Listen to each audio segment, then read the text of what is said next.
I am Sir Tailor, and I should mention that we have people from various parts of the country. I'll just name them because I was looking through the people who registered for this event just a little earlier, and these are some of the places that people are from. So we've got people from Slough, Langley, and Buckinghamshire, which is sort of my local area, but slightly further afield also, Feltham, Hounslow, London, Shoreditch, and then some towns in Surrey, Camberley, Epsom, Woking, Sutton. And we've also got somebody from Swindon, somebody from Worthing, somebody from Stowmarket, which I think is in Norfolk. So that's a good long way off. Now, these are the places from which people have registered for today's event. But in fact, on the program, we do have people from further afield. So we have people from Birmingham, Manchester, Leeds, Coventry, Bristol, so several towns in Hampshire, and of course from Kent as well. So the point is that the things I'm going to say in this presentation apply to you. It doesn't matter where you live, and it doesn't matter whether you've got grammar schools very local to you or not. In fact, the things I say, a lot of them apply regardless of grammar school considerations. Now, I'm going to present for about 2 hours. I try to keep it down to that or a little bit less, and then I allow at least an hour, if needed, for Q&A. So if you do have any questions that are not addressed during the presentation, please raise them, and I'll do my best to address them as helpfully as I possibly can. One thing I should say is that I am a teacher. I spend my working life teaching, preparing children, especially for their 11+ tests, and guiding parents about how to support that effort.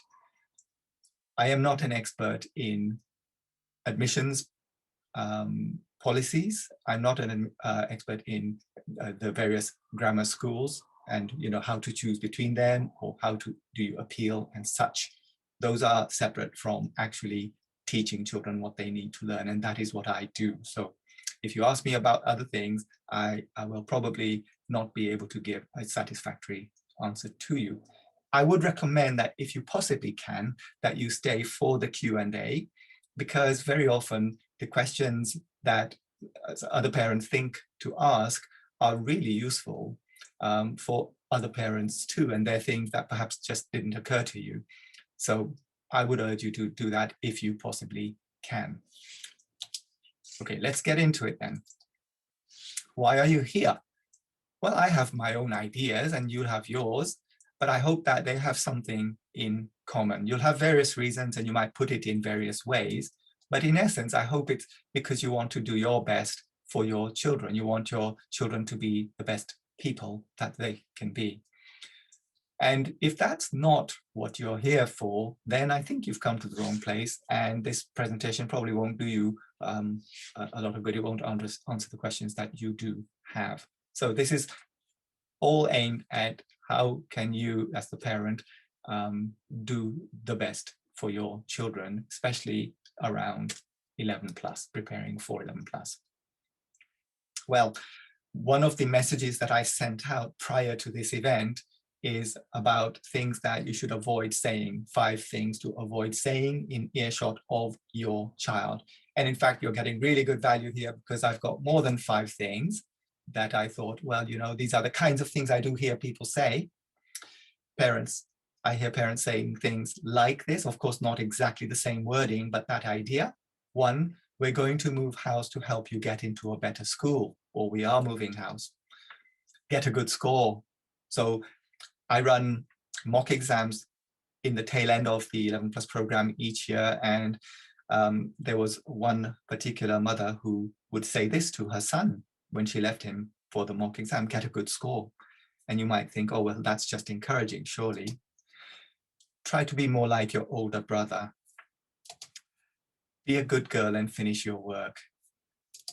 You must go to a grammar school. You've got to get into a grammar school. Answer quickly, or you have to answer quickly. You have to be fast. Don't worry, you get it from me. I'm terrible at maths myself. So this sometimes parents say when their child is struggling to learn their times tables or some such, and they try to make their child feel better by saying something of that nature. Now, they all seem fine, and I'm sure I've said quite a few of those myself to my children, and it's typical for parents to say these things, but I'm going to hopefully make it kind of obvious to you by the end of the presentation why you should really think long and hard before you say things like these. In a way, this whole presentation is a little bit like a comprehension test, so you can get a taste of what it's like for your child, you know, being in an exam room and having to read a text and then answer some questions on it. I do think that the answers to most of these, why it is that they're not so good, or as they seem to be, will become self-evident through the presentation, but I'm going to raise all of these again towards the end and just make the point, give clarity on that. Right, so that's why you're here, because you want to do the best for your child. You want to know what you need to avoid saying and why. So why am I here? Well, I'm here to share my expertise and insights with you in order to empower you to make better choices for yourselves and your children. It's as simple as that.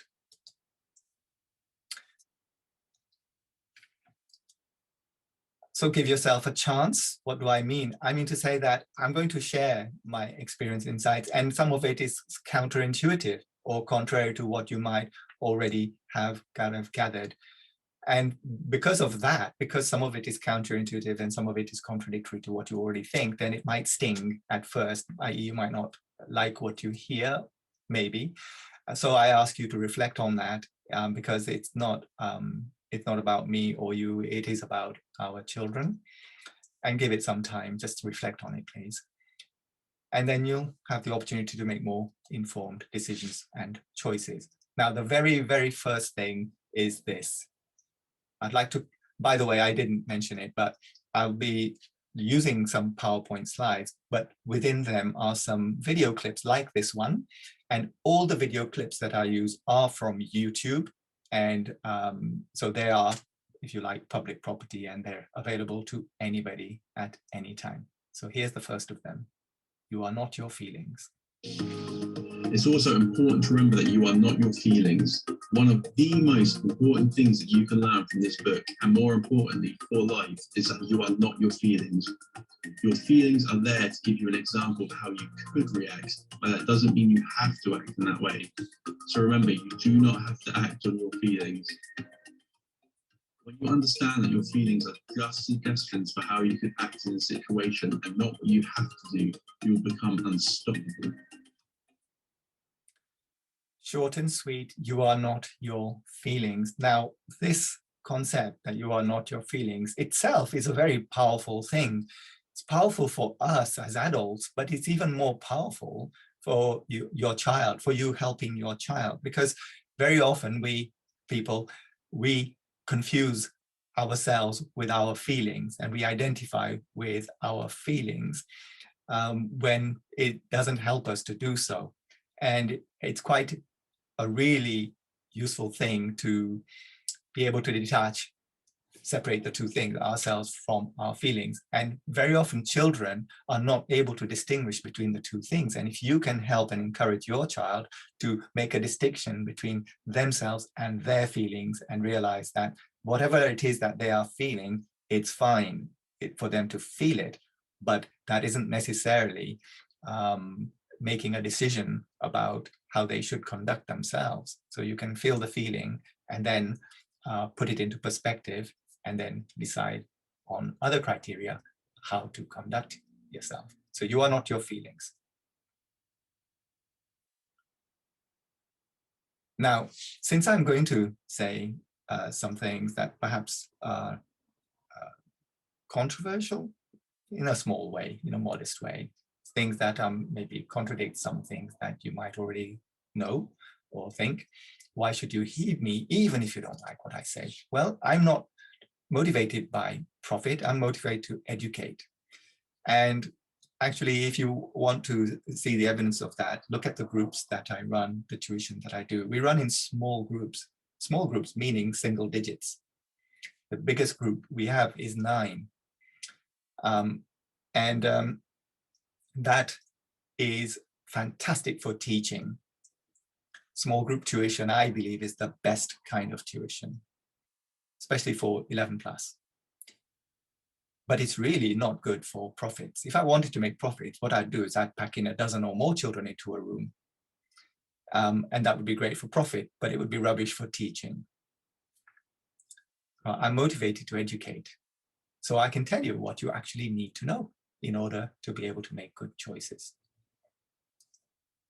Well, I think because I'm going to share a lot of thoughts, and all the opinions I express in this are my own, then you should know something about me, where I'm coming from.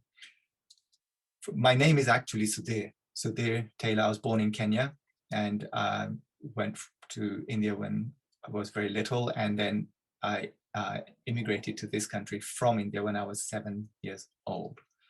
I am a dad to 2 girls, and there they are. Kavita on the left, 23, Nilam on the right is 26. Kavita is still at university, and Nilam is a journalist working for The Guardian currently. I have been in the world of teaching and training since 1985. In that 35 years, I've spent 10 years as an officer in the Royal Navy in the training side of things. I've been teaching my own 11 plus course since 2001. In fact, April, so next month, it will be 20 years. And I have not kept count, but I would estimate that I have personally taught between 10,000 and 20,000 people over these 35 years. And last but not least, I try to do my bit to make the world a better place for all of us and our children. So there it is, kind of in the nutshell, the things which I think are important to know about me. Many of the things I say are, of course, based upon my experience, a lifetime of experience in teaching and training, but also, of course, as a parent. That's why I've mentioned that. So if I'm not driven by profit, what am I driven by? Well, I have a vision. This is my vision: to empower people by enhancing their love of and skills in learning and reasoning. In other words, I'm a teacher, and I believe in the power of education to improve the world and people's lives. Okay, now I have to ask you a question. Now, I won't insult you by asking for a show of hands, because it's a rhetorical question. Are you serious about doing your best for your child? I know that you are, all of you present here, by the fact that you are present here. You're making time on a Sunday morning to come and educate yourselves. Therefore, you are serious. But all those billions of people who are not here, maybe some of them are not so serious. I want to make a point here. Some of you may have heard of Carl Sagan. He was a scientist and a communicator about science. He made TV programs, he wrote film scripts, and he's probably most well known as, in his time, the leading authority in the world on the search for extraterrestrial life. And therefore, his opinion was frequently sought about, is there life in other worlds, or are we alone on the earth? And he would give the scientist's answer, the thinking man's answer. So he was asked by a journalist looking obviously for a headline. So Carl, are we alone in the universe, or is there life in other worlds? And he gave the scientist's answer, which is that, well, the evidence is not in, so we can't say one way or the other, which of course is the sensible answer, but it's not a great headline. So he was pressed by the journalist to commit one way or the other. So she said to him, but what does your gut tell you? And this was his answer. But I try not to think with my gut. If I'm serious about understanding the world, thinking with anything besides my brain, as tempting as that might be, is likely to get me into trouble. So, I mean, this is a serious point, but he makes it in a very good-humored way, which is typical of him. That, you know, you want to do your best for your child, it's why you're here. But then you have to kind of put your gut to one side and think with your brain, as Carl is advising. And learning requires mental work. This is for anybody. That's what learning is. It's making new connections in the brain. it requires thinking new thoughts and creating new pathways in the brain. Some new thoughts can be in conflict with old thoughts. And when that does happen, then you have to evaluate logically using the brain as opposed to the gut, which is more appropriate, which is better. Okay, now the presentation is in 4 sections, and the first section is about mind management. Now you see mind management is as big as I could make it on one row, and that's because it's by far the most important. So the size of the font and the width it takes up on the page and the height of it on the screen is an indicator of its relative importance. And then comes mindset. You can see it's a smaller font, it's lower down, and it takes up less space on the screen. But mindset is the second most important aspect. Then there's perspective, lower down and smaller again. And then the fourth and last bit, which most people tend to think is the biggest and most important bit, it really isn't. It's 11+ specific stuff. And you can tell by the size of the font where it fits in relation to mind management, mindset, and perspective. But I will cover or speak about all of these aspects and in that order. Okay, let's come first to mind management. That is yours and your child's mind management. Yours and your child's effective mind management is critical to your child's flourishing. Notice the wording of that. Not just your child's mind management that is critical to their flourishing, but your mind management is critical to your child's flourishing. So you have to understand something about mind management.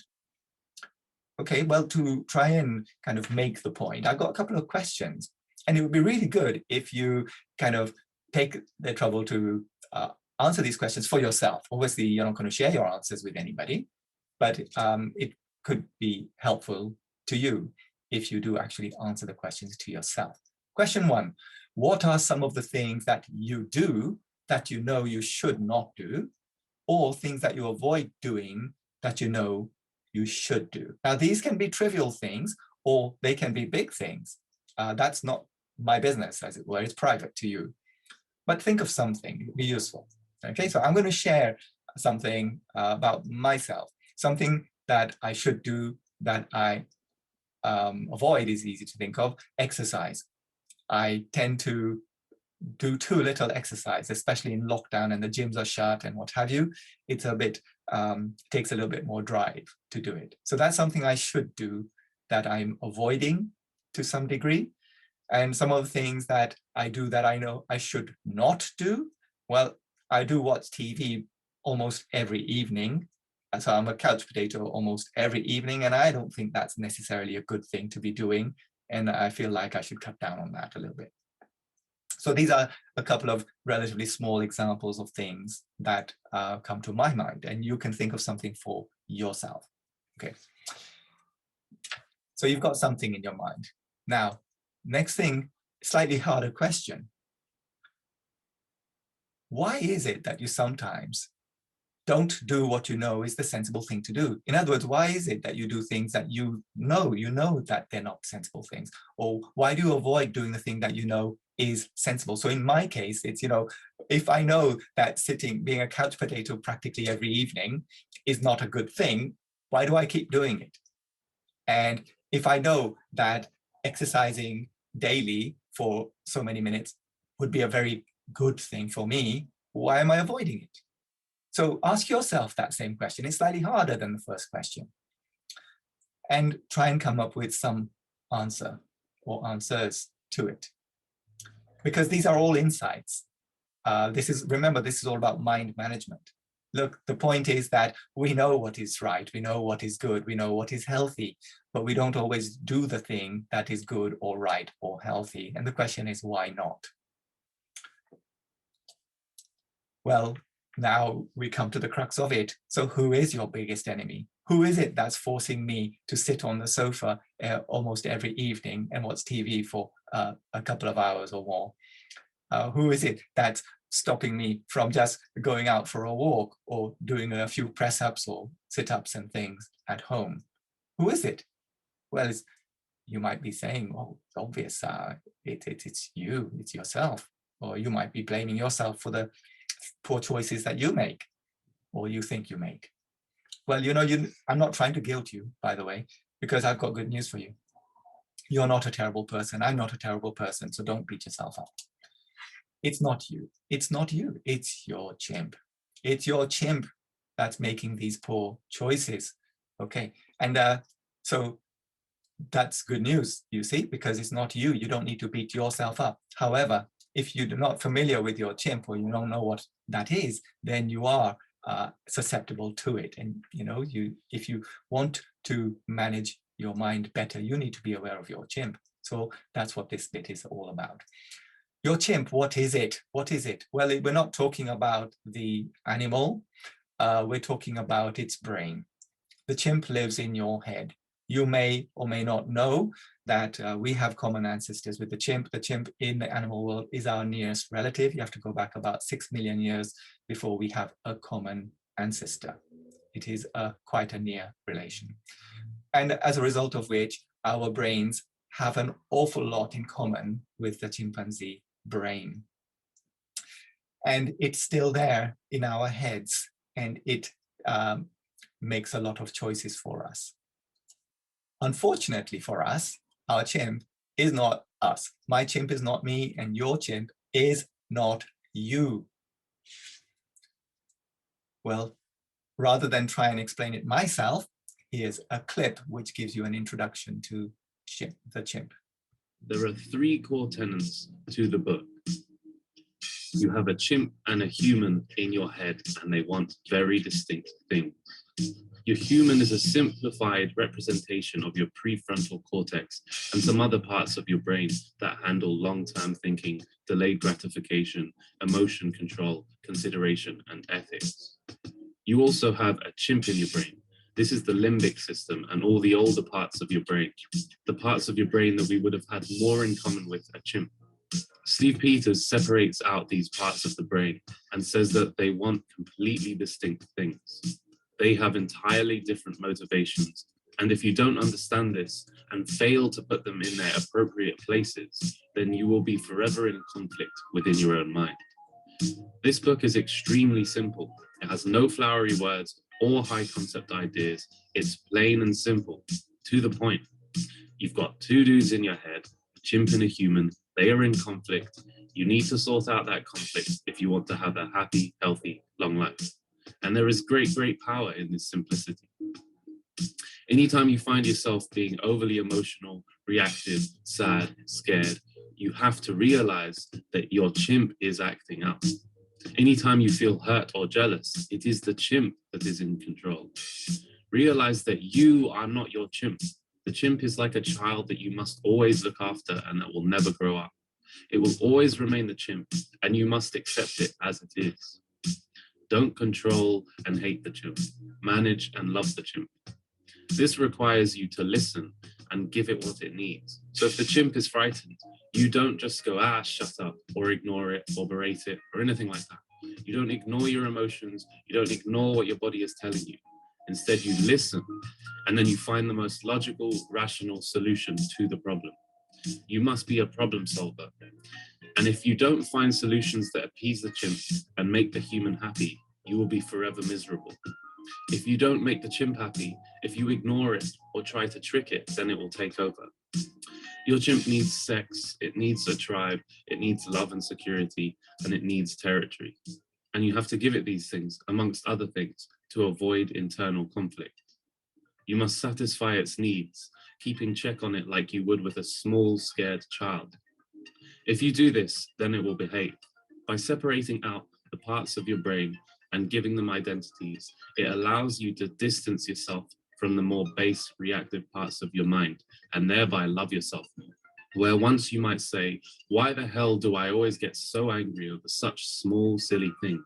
I'm such a goddamn loser. You now say, why does this get your back up? And how can we make sure this happens less in the future? What do you need, Jim? I mean, you might or might not say it in a weird, fake American accent. This acceptance of all aspects of yourself is pure liberation. The vast majority of people are completely ruled by their chimps, and they don't even realize it. This makes them act in an angry, petty, possessive, egotistical way. If you keep an awareness of this, then when people act out, it allows you to have more compassion, empathy, and patience with them. You can say, hang on a second, this person is clearly ruled by their chimp. Sure, they may be doing me wrong, but far better to have some slight I can bounce back from in 3 seconds than to have an unruly chimp who is on the clock 24/7, causing mayhem and terror and destroying one's life. Now, that's a very powerful little clip, and I think it's a really good introduction to the chimp, the concept of the chimp, and why it's so important. I would like to, I'm just holding up to the camera a book which some of you may have seen. It's called The Chimp Paradox, and it's about mind management. And it's by Professor Steve Peters, who was mentioned in that clip. This is such a powerful idea. And of course it is an idea. You don't really have a chimp in your head, but it's just a mind model that can really, really help. I think it's so useful and so powerful that I actually issue this book to the parents of every child on the 11 Plus program, because I think that it can help so much. By the way, just for my own interest, can you raise your hand if you've read this book? If you're aware of Professor Steve Peters. Okay, well then, I would highly recommend it to you. It doesn't seem like many of you are aware of it. Because look, the fact is that if you are unfamiliar with your chimp, it's probably making important decisions for you and your family. And you wouldn't know that that's what's going on unless you're aware of your chimp.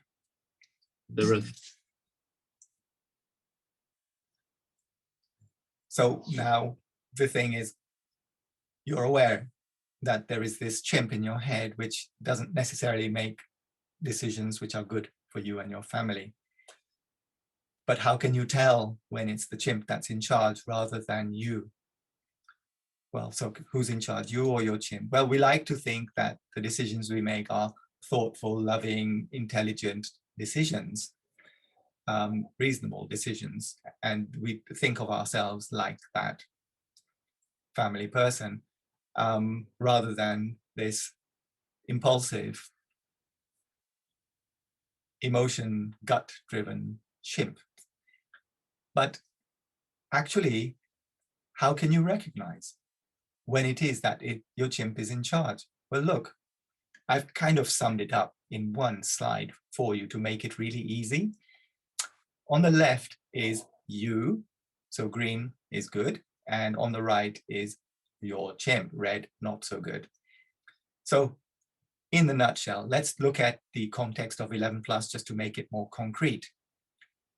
Good ways to make decisions and choices. Okay, this is number one.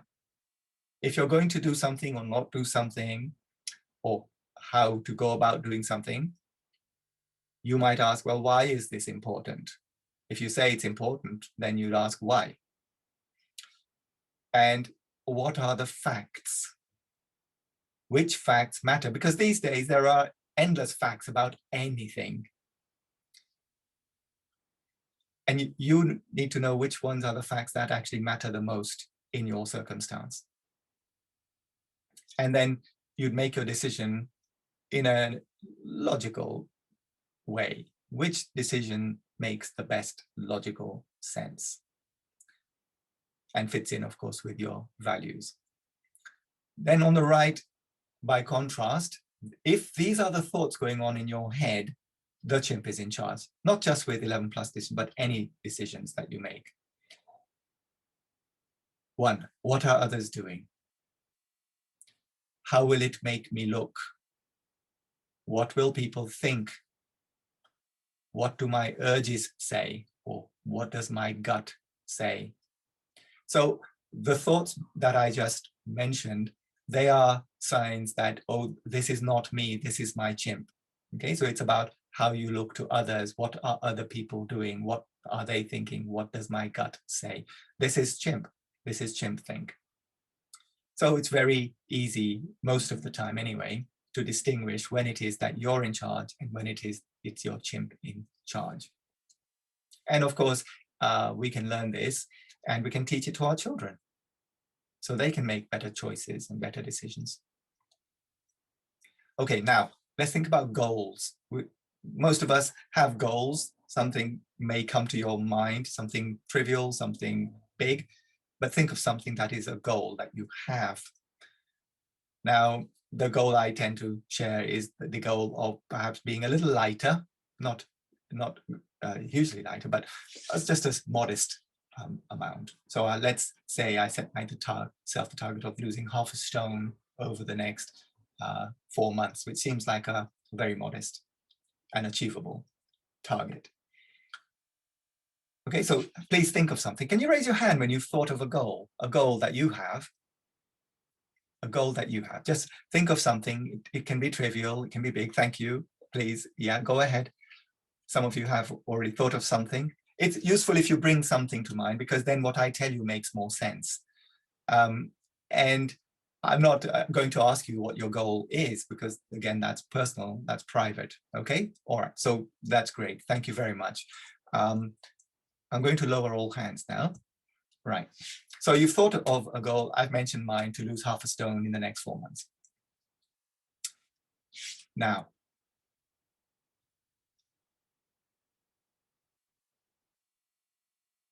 this is a goal which some parents have expressed to me. Not people here necessarily, but I've obviously spoken to hundreds of parents, and many times this sort of sentiment is expressed to me. So I'm just reflecting that. Getting a child into a grammar school seems like a sensible goal, doesn't it? I mean, I am in the 11 plus teaching business. Your child getting into a particular grammar school is surely success, isn't it? I mean, it may be that their older brother or sister already goes to that grammar school, and how wonderful if this child could also follow in their footsteps, right? These all seem sensible goals, don't they? Well, sorry, but wrong on both counts. Getting your child into a grammar school is not a sensible goal, and neither is getting a child into a particular grammar school a suitable measure of success. Now, this brings us back to the chimp, because your chimp, if it's become activated, will be saying things like, oh, how dare you? What do you know about it? What's it got to do with you? That's my choice, my decision. Who are you to tell me? So this is all chimp kind of thing.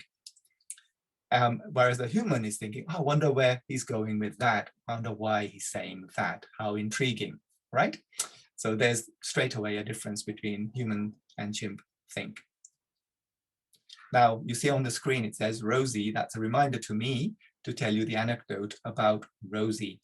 Rosie was one of my pupils back in 2001, my first year of teaching 11 plus. She used to come to lessons in Langley Pavilion in Langley on a Sunday with her friend. There was a group of about 8-10 children who used to come to those lessons. And they were family friends. Rosie, I do not remember her friend's name, but they used to come to lessons together and get collected and go home together. Now, they did this program in 2001, and I used to live in Slough at that time. I live in High Wycombe now. But sometime after those girls sat their 11 plus test, which I think at the time used to take place in mid-November, it's much earlier now. And I lived in Slough, so I used to shop at what used to be the co-op there. And I was there doing my weekly shop, and at the end of the aisle, I saw Rosie and her parents. And when they saw me, they were obviously in high spirits, and they wanted to come over and greet me, and their faces were very smiley, and they were obviously in a celebratory mood. And of course, it was that they couldn't wait to tell me that Rosie had passed the 11 plus and that she'd be going to, I think at the time it was Slough Grammar School, possibly Langley. And I was really glad for them, and I felt like, oh, right, how nice of them to acknowledge my help with that. And so I carried on doing my shopping, and then I saw ahead of me the Rosie's friends family, who were also doing their weekly shop. And to me, it looked as if there had been a death in the family. They were walking with their heads lowered, walking slowly. And to me, the father looked like his complexion was gray, let alone his hair. So I was concerned, and I went up to them and I said, hello, is everything okay? And they said to me, oh, their daughter had failed 11 plus. And I thought, surely this can't be the reason why the family are walking with their heads lowered and as if there has been a death in the family. Surely not. But it was. And I was so shocked. I thought, how can grown-ups be thinking like that? How can you react in such a ridiculous way to the score in a test? And I resolved in that moment that I would do what I can in order to prevent children from that stigma inflicted on them by their own parents, that they have failed and that this is some sort of great loss or tragedy. It is not. So, you know, as to that kind of goes to answer the question why I'm here. I mean, this is part of the reason why I am here, because I recognize that, yes, I can teach children and it's what I've been doing for a very long time. But actually, when it comes to 11 plus, the parents' education counts for at least as much, hence 11 plus education for parents. Okay, so if passing the 11 plus, going to a particular grammar school, etc., are not sensible goals, then how do you measure success? Well, look, you know, my own goal of shedding 7 pounds over the next 4 months, it's not a sensible goal. It sounds sensible, yeah, it does, but it isn't. I'm going to tell you why. Because I don't have direct control of my weight. You might think you do, or you might think I do. I do not. I do have control over what food or drink I put in my mouth. What do I consume? I have control over that. I do have control over how active I am, how much exercise I do, i.e. how many calories I burn. So I do have control over my consumption of food and drink and over my activity. But you know, some of you may have experienced this same thing I'm going to say now, but sometimes I'm ever so good with my activity and my eating, and yet my weight either stays the same or it even increases a little. And I think, but what do I have to do? I'm being so good with my eating and my activity, and yet I'm not losing weight. And then there are other times when I'm indulging and having chocolates and overeating here and there and what have you, and I'm not being particularly active, and yet my weight does drop a little. So you can see that our consumption and our activity, we can control those things. So those are reasonable goals. But losing weight is not, because the body doesn't react. It's not that mechanistic. Now, I know you can argue that over the long term, it does work like that. But if you can't measure success by how many pounds you weigh, what score you got in the test, which school you went to, and so on, then what is success then? This is a really important question, because this is crucial for you, the choices you're making now, the position you're in. In fact, just for any parent at any time, is it wealth? Is wealth success? How much money in the bank, what car you've got, how big's your house, and all that?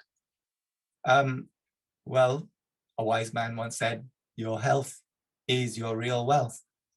And I don't think that has come more sharply into focus than because of COVID. You know, in recent times, COVID has really put that into focus. A lot of people have realized that actually, you know what, we can park this, that, and the other. Let's just all look after the health first. Or is it happiness? Look, I think there's a lot of truth in this. 2 things prevent us from happiness. 1, living in the past, and 2, observing others. Just reflect on that. Think about the impact of living in the past and observing others, and what it would be like if you know, weren't caught up in that. Okay, the next clip I have. The book is also great because it talks about how to set effective goals. Because a lot of the times, if you set a goal and don't reach it, you'll feel disappointed with yourself. But there's a way you can avoid this disappointment. That's by setting a goal that isn't controlled by external factors. For example, you could set a goal of getting a job, but there's no guarantee you're going to get it. However, what if you change your goals to reading up on the job, learning interview techniques and how to prepare, If you don't get the job, you can still be happy because you've achieved your goals and maximize your chance of getting. Okay. Now, the example given here about goals is about getting a job. So you might think, okay, I'm going to set my goal of getting this job, but that is not an effective goal. It's not a sensible goal. Why isn't it a sensible goal? Why? Because it's out of your hands. Now, of course, how good your CV looks, that is in your hands. How good is your interview technique?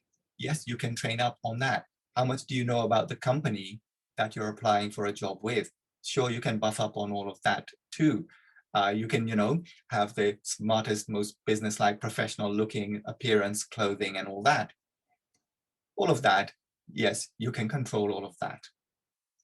But whether you get the job or not, you don't have control over that. You might think you do.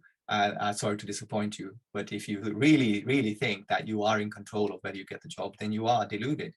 Why? Because you're not the one making that decision. There's an interview panel, and likely there's somebody on the interview panel who is more influential than the other people on the interview panel. Somebody makes the decision, or a group of people come to a joint decision.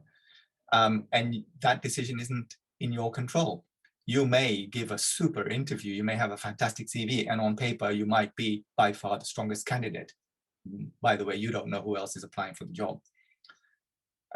However, even if technically you were the best candidate for the job, somebody on that interview panel may have, unknowing even to themselves, taken some disliking. That's probably not the right word, but they may be prejudiced against you for reasons they themselves don't know, and they don't even know they're prejudiced against you. And they may have an influential role in the decision making. So there are sensible goals in relation to getting a job, reading up on the job, learning interview techniques, how to act the part, getting a great CV, knowing all about the company. Yes, those are sensible goals because those things are in your control. Now let's translate this to 11 plus. Getting into a grammar school is not a sensible goal. Passing the 11 plus is not a sensible goal. Let me tell you why. And I tell you, if anybody can tell you this, it's me. Passing the 11 plus is not in your control. It's not in your child's control. Remember what I do for a living, and for the last 20 years, this is what I've been doing. I prepare children for the 11 plus test. It's not even in my control. Now you might say, well, why not? I'll go to a better tutor then, a better company, and who promised me that, yes, your child is going to pass. Well, they're lying. It's very basic. Look, 11 plus is not measuring your child's knowledge. It's not measuring your child's learning.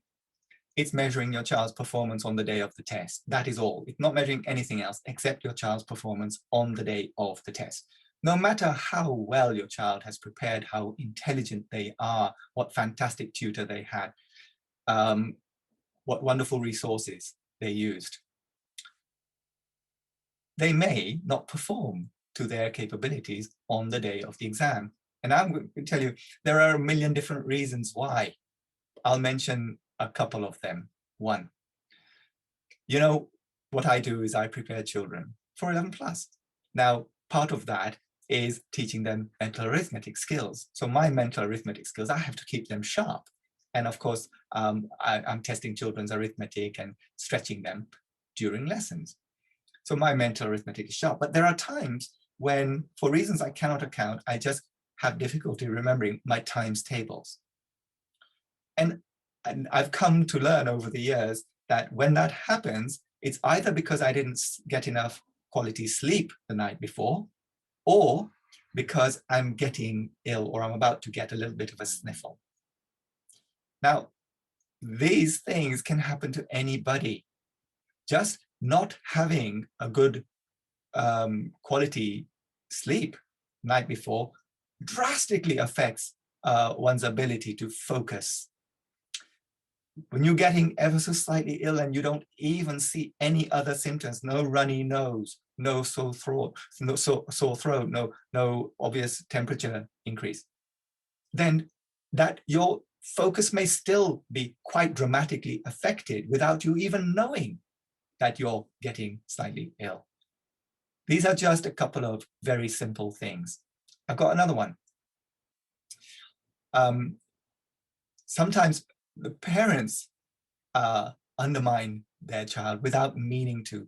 This is very important for you to know, remember this story about Nikhil. He was one of my pupils, I think again in 2001, possibly 2002.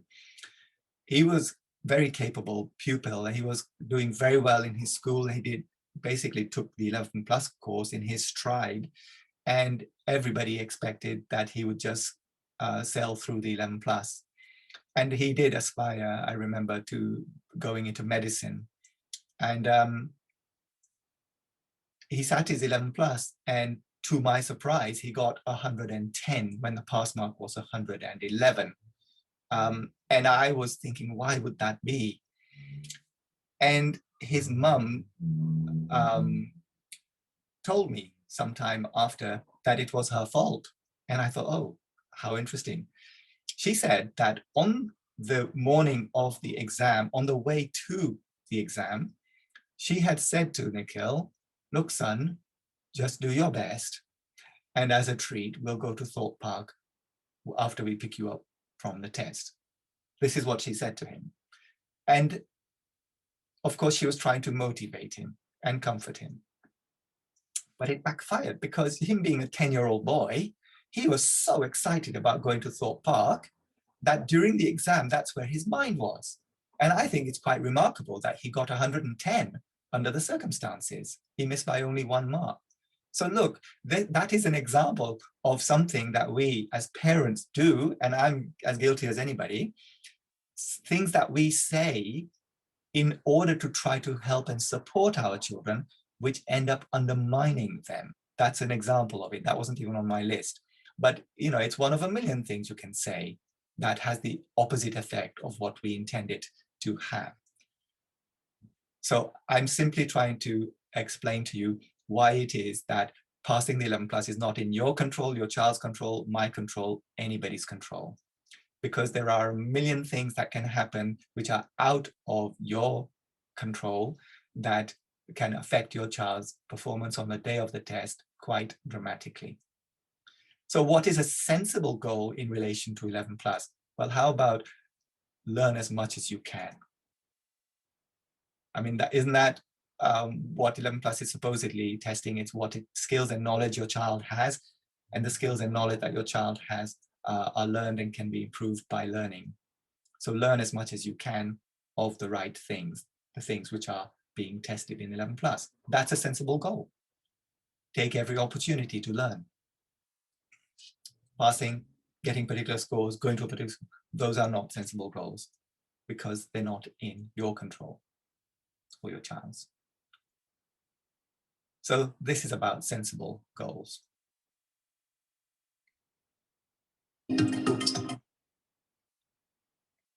Okay, so then how do you measure success? Well, according to this chap, this is Steve Peters, the author of the Chimp Paradox, doctor at the time, he's professor now. Measure success in life by effort and doing your best. Then it's in your hands to succeed and be proud of yourself. Can you see what I'm saying? That if you measure success by something that isn't in your hands, and then of course that's what you're then also teaching your child, then that is a recipe for frustration and unhappiness, because you're setting your goal, your measure of your own worth, if you like, and your child's measure of their worth on the basis of something that isn't even within their own control. Not good, not good at all. So set your measures of success according to things that are in your control, i.e. the things that you can actually choose to do or not do. Okay, so that's mindset. Number one, most important thing by far. Now we come to the next thing, which is that was mind management. Now we come to mindset.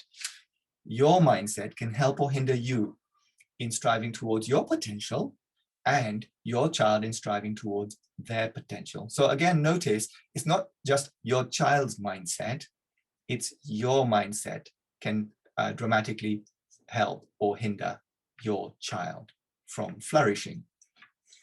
So what is mindset? Again, I think that this particular video is a really good introduction to mindset. So I'll just let it play. Do you have a growth mindset? How do you think of intelligence? Do you think you're born with a certain level of intelligence that you can't change much? Or do you think it's something you can work on to develop and grow? Many students think that their level of intelligence is fixed, that they can't do much to change it.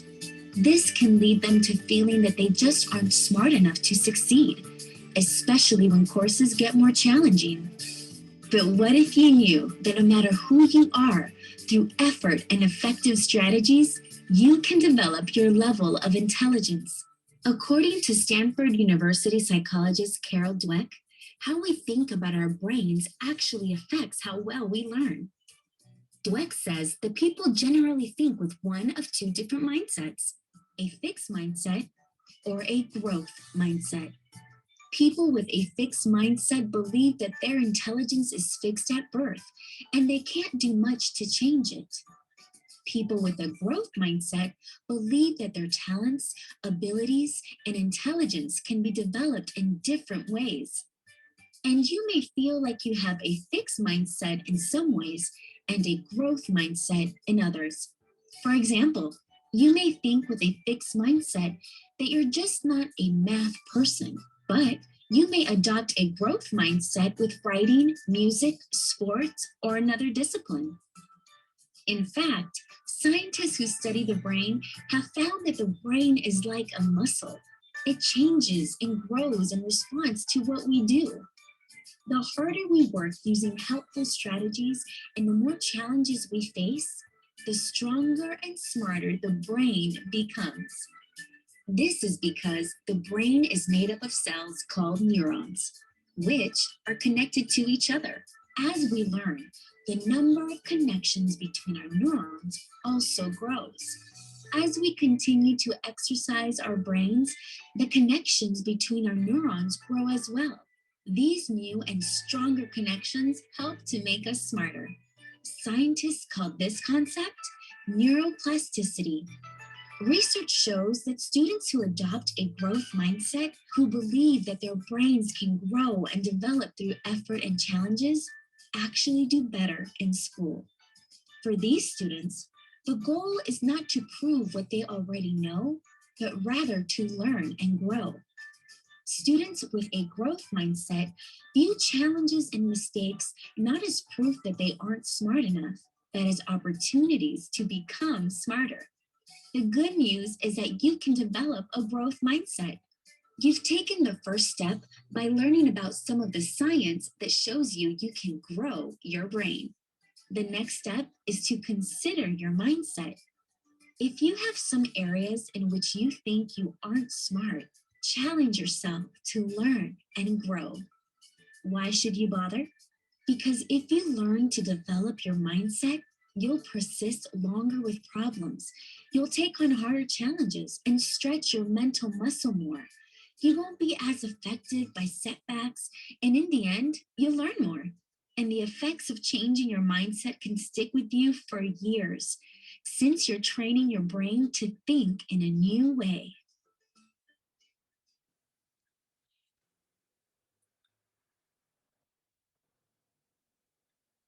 This video, when I first saw it, it blew my mind. So check this out.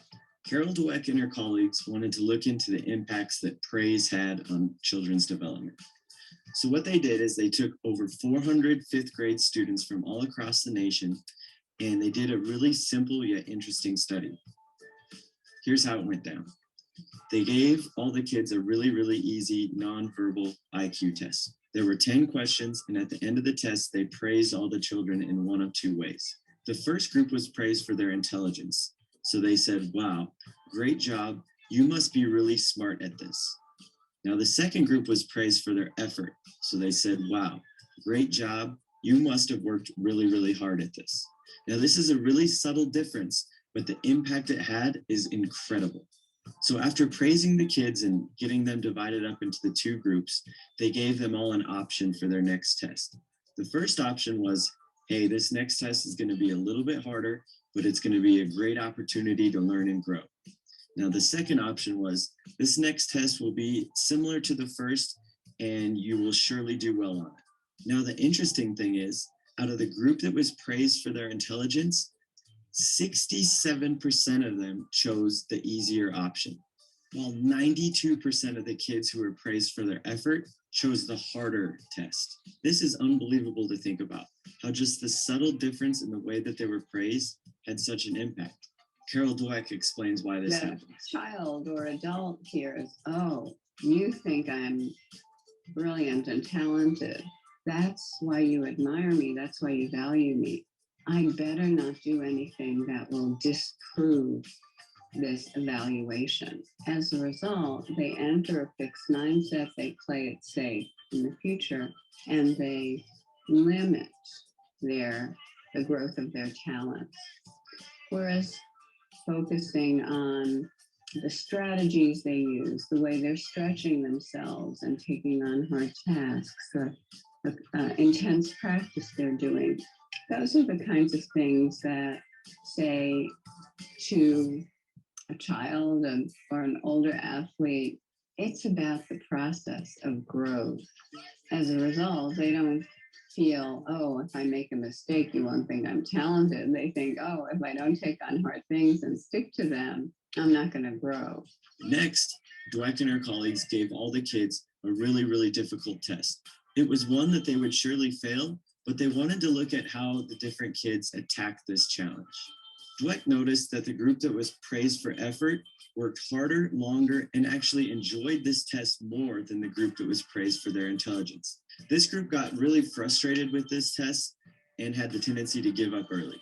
After this artificially induced failure round, all of the kids were given a third and final test. Now, this test was the same level of difficulty as the first one, but check out the results. The group that was praised for their intelligence actually did worse on this test than the first one. Their average score actually dropped by 20%, while the group that was praised for their effort did significantly better, raising their average score by nearly 30%. This is a 50% difference in performance that was caused by a few subtle differences in the way that they were praised.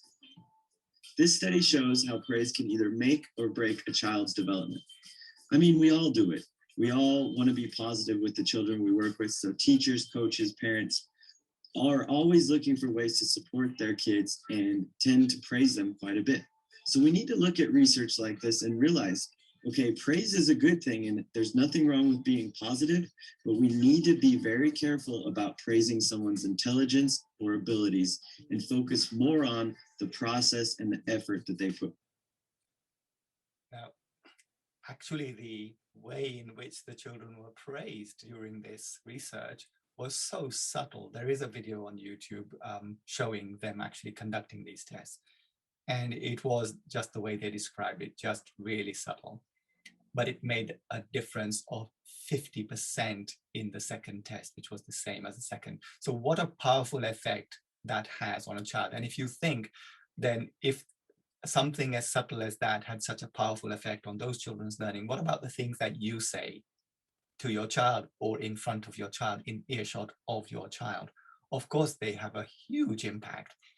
And sometimes the impact isn't the one that you intended at all. We do like to praise. I remember saying to my daughters when they were, oh, what a clever girl. Oh, that was praising intelligence. Should not have done that. Or abilities or achievements in the sense of getting a certificate or an award or a pass in a test or something like that. Those traditional achievements, those also encourage a fixed mindset. So don't praise those things. Instead, praise the process, praise the effort, praise them for doing the right things in the right way, regardless of what the traditional outcome is. This is really, really important. This is all part of a growth mindset.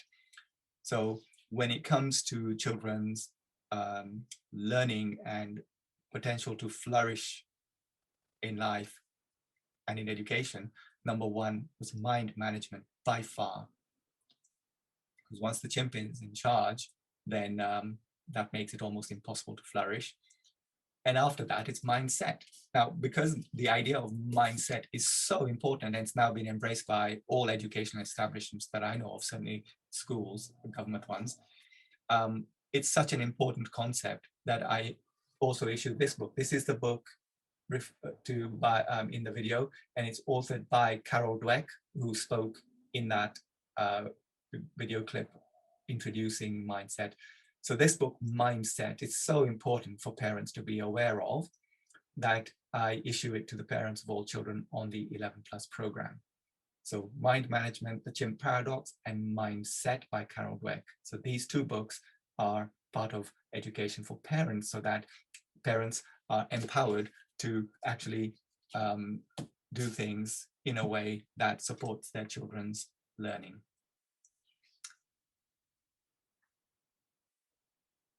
Okay, so that's mind management mindset. Now we come to perspective. What do I mean by a realistic perspective?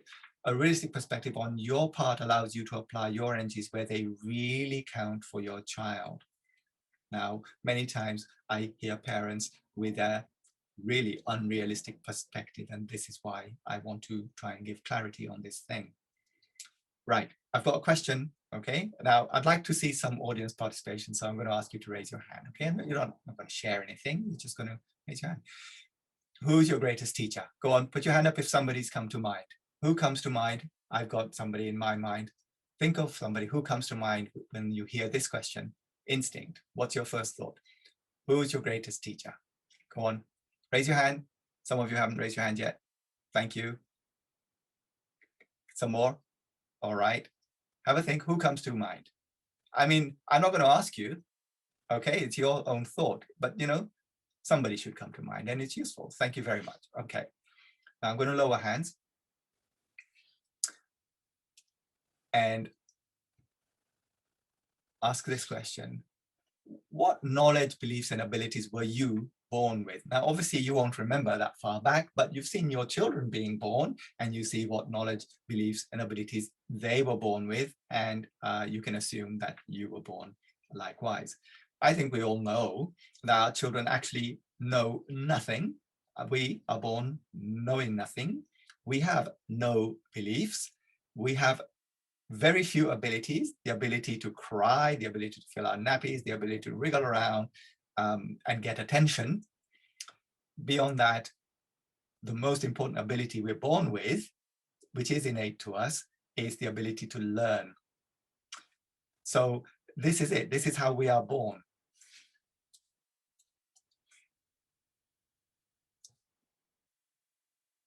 And then things happen to us. Now let's look at, this is all about perspective. So I'm going to look at the weekly hours. Just indulge me for a minute on this. In a week, there are 168 hours, 24 times 7, of which typically children spend about 30 hours in school in normal times. Maybe if they go to tuition, 3 hours of tuition somewhere, they might be sleeping 56 hours, maybe more, maybe 60 something hours sleeping, and a few hours doing extracurricular things, which could, I mean, mostly at home these days. Nevertheless, if you look at all the activities of your child, school, tuition, sleep, extracurricular things, they add up to perhaps 100 hours tops, something like that, 100 hours, leaving 60 something hours. What, doing what, where? Well, about 70 hours, let's say 60 something hours, doing what? Well, they're at home. They're at home, and most of that time they're in the care of the family. They're with you, in other words. And they're not asleep. They're not doing extracurricular. They're at home with you. Which means that they're under your influence and guidance. But let's come back to this question, who is your greatest teacher?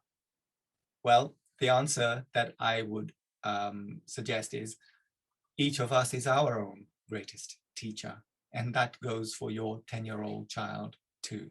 Each of us is our own greatest teacher, because yes, your child spends perhaps 70 hours a week, maybe a bit more, maybe a bit less, under your guidance and supervision and influence, but they spend 168 hours a week in their own company. After ourselves, it's our parents are our greatest teachers. I mean, I'm not saying they're necessarily good, doing a good job at teaching us on everything. I mean, some things would be. But the reason why they are the most influential teachers is because they shape our mind management, our mindset, and our models of ourselves in the world, i.e. how we see ourselves in the world, our own view of the world and our place in it. So they shape those things. And then those things shape our experience of the world. After that, it's our children who are our greatest teachers. Why? Because they remind us what it is to be curious. Sometimes we do lose sight of that because we're so busy trying to make ends meet or some other objective. We forget what it was like to be curious just for the sake of it. They question the things we prefer not to have to justify. Because I said so, because I'm your mom, because I'm your dad. Sometimes we just give them that kind of answer. Very importantly, please note this, they remind us how ignorant we once were and how far we've come. Now, this is a very comforting thought, because sometimes when we're trying to help our child to do some piece of work or to implement some concept or method, and they seem to be stuck on something that just seems so obvious, we think, how could you not get that? How can you not understand it? I've explained it so clearly. How could you not get this? And that can be very frustrating. So if we remember this idea that, you know what, there was a time when I could not read. There was a time when I did not know my times tables. There was a time when I did not know the meaning of multiply, and so on. There was a time when you were as ignorant as your child is, and look at you now. So that's very comforting, because then you feel a bit less despair about your child's future prospects, realizing that you yourself at one time didn't know these things and you've learned. So if you have learned, then perhaps your child will learn too. And importantly, they're not cynical about the world yet, and need never be, depends how they're taught. So when it comes to your child's flourishing, I would break it down into the ratio 50 to 40 to 10. So you can say 50%, 40%, and 10%. And I wonder if you've guessed correctly. So at age 10, by the way, when a child is newborn, their flourishing depends almost 100% on the parents or the household. And then by the time they're adults and independent, their flourishing depends almost 100% on their own efforts. But by the time they're 10 years old, they're somewhere in between.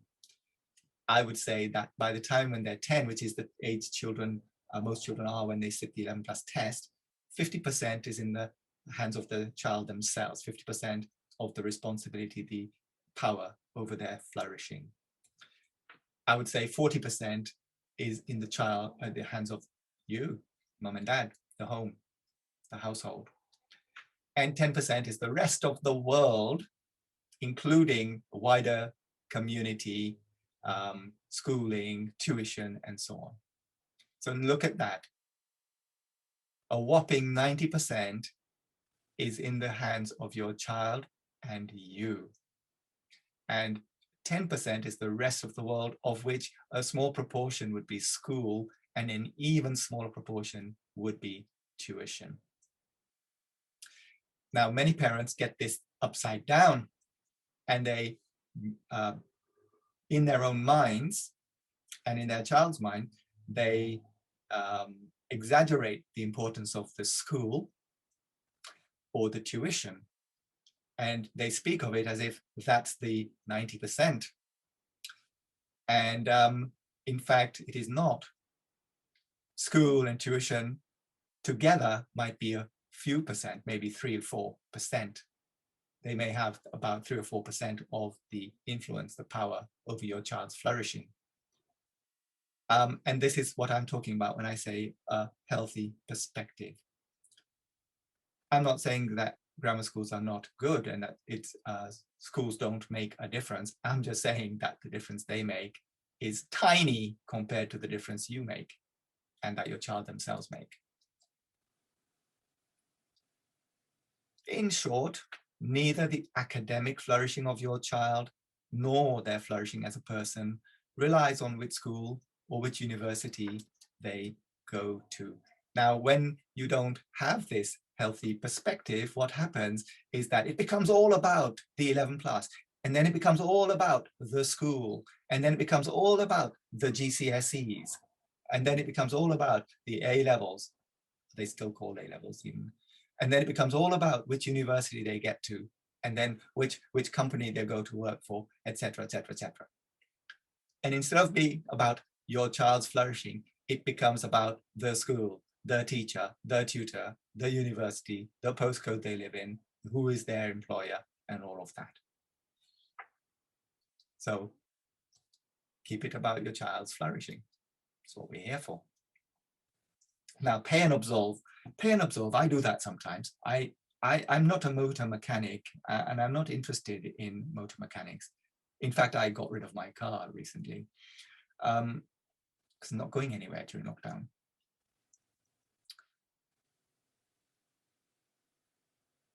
But if I ever had a problem with my car, I would not try to fix it myself. I would say, you know what, I'm going to leave this to the professional. So I would take it to the garage and I'd say, I'm having this issue. Can you take a look, please? And they'll say, yes, leave it with us. We'll give you a call. They give me a call. They say, oh, it needs this, this, this, and this. And I say, okay, how much will it cost? And they say this much money. And I say, okay, can you go ahead and do the work, please? And they say, right, we'll give you a call when it's ready. And they give me a call. I go to collect my car and they explain to me what they did. They show me the part that they took out that was broken or damaged. And I say, right, I'll take your word for it that that's actually from my car and that actually is damaged or broken. I don't know, and I'm not interested. When it comes to motor mechanics, I'm not prepared to dedicate my time to it because I've got other things that I would rather be focusing on. So I pay the motor mechanic to do whatever needs doing, and I absolve myself of all responsibility for that. Pay and absolve. I actually have the same approach when it comes to IT, technology. So if I have a problem with my computer or some other hardware, I would say, oh, this is problematic. And I think, right, I better take it to the computer repair shop and see what they say.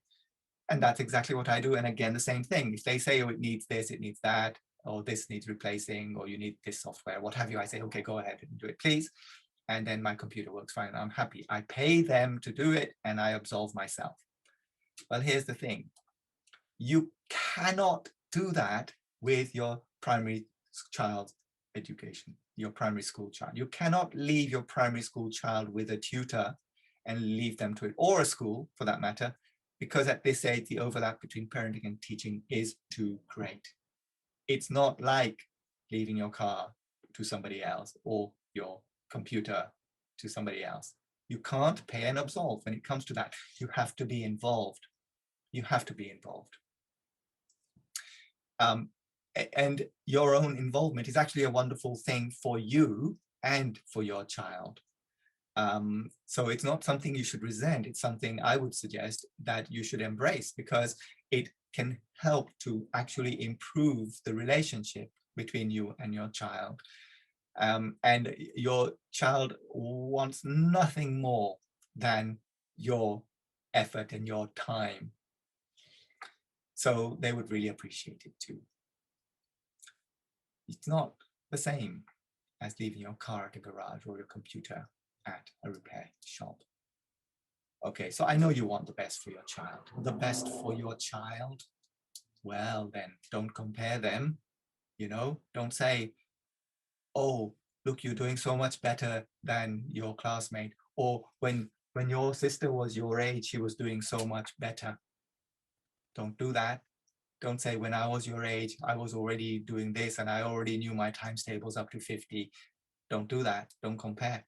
Comparison is unkind. It is often manipulative, and it stifles the human. It brings out the chimp. The only person you should try to be better than is the person you were yesterday. So for example, if your child is struggling with a few times tables, then what you can do is you can say to them, oh, look, you look at your classmate, they know their times tables inside out, they knew them a year ago, or, you know, when I was your age, I knew them like the back of my hand. Or rather say, you know what, a year ago, you didn't even know your 4 times table, and look, now you've mastered it. And in the same way that you've mastered your 4 times table, you can master your 6, your 7, your 8, and your 9. It's just a matter of practicing until you know them.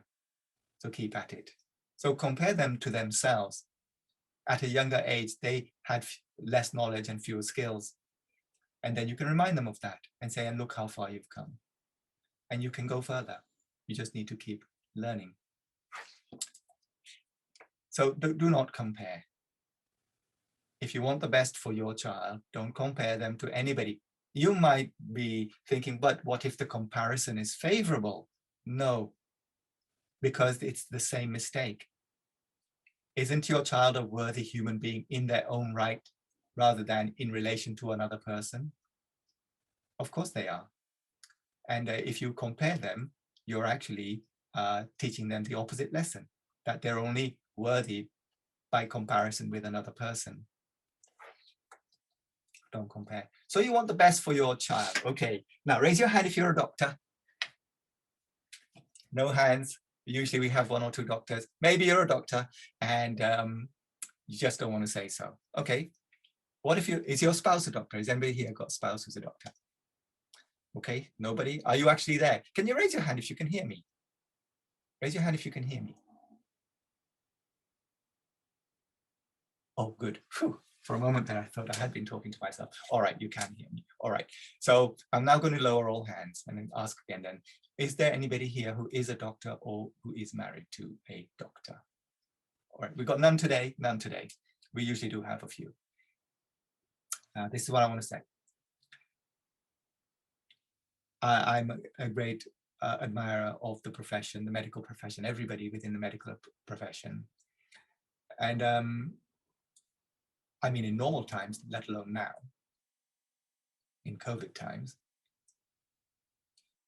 But I come from a tradition where anybody who shows any kind of academic promise, there's talk within the household, within the family, within the community. Oh, he's going to grow up to be a doctor. Oh, she's going to grow up to be a doctor.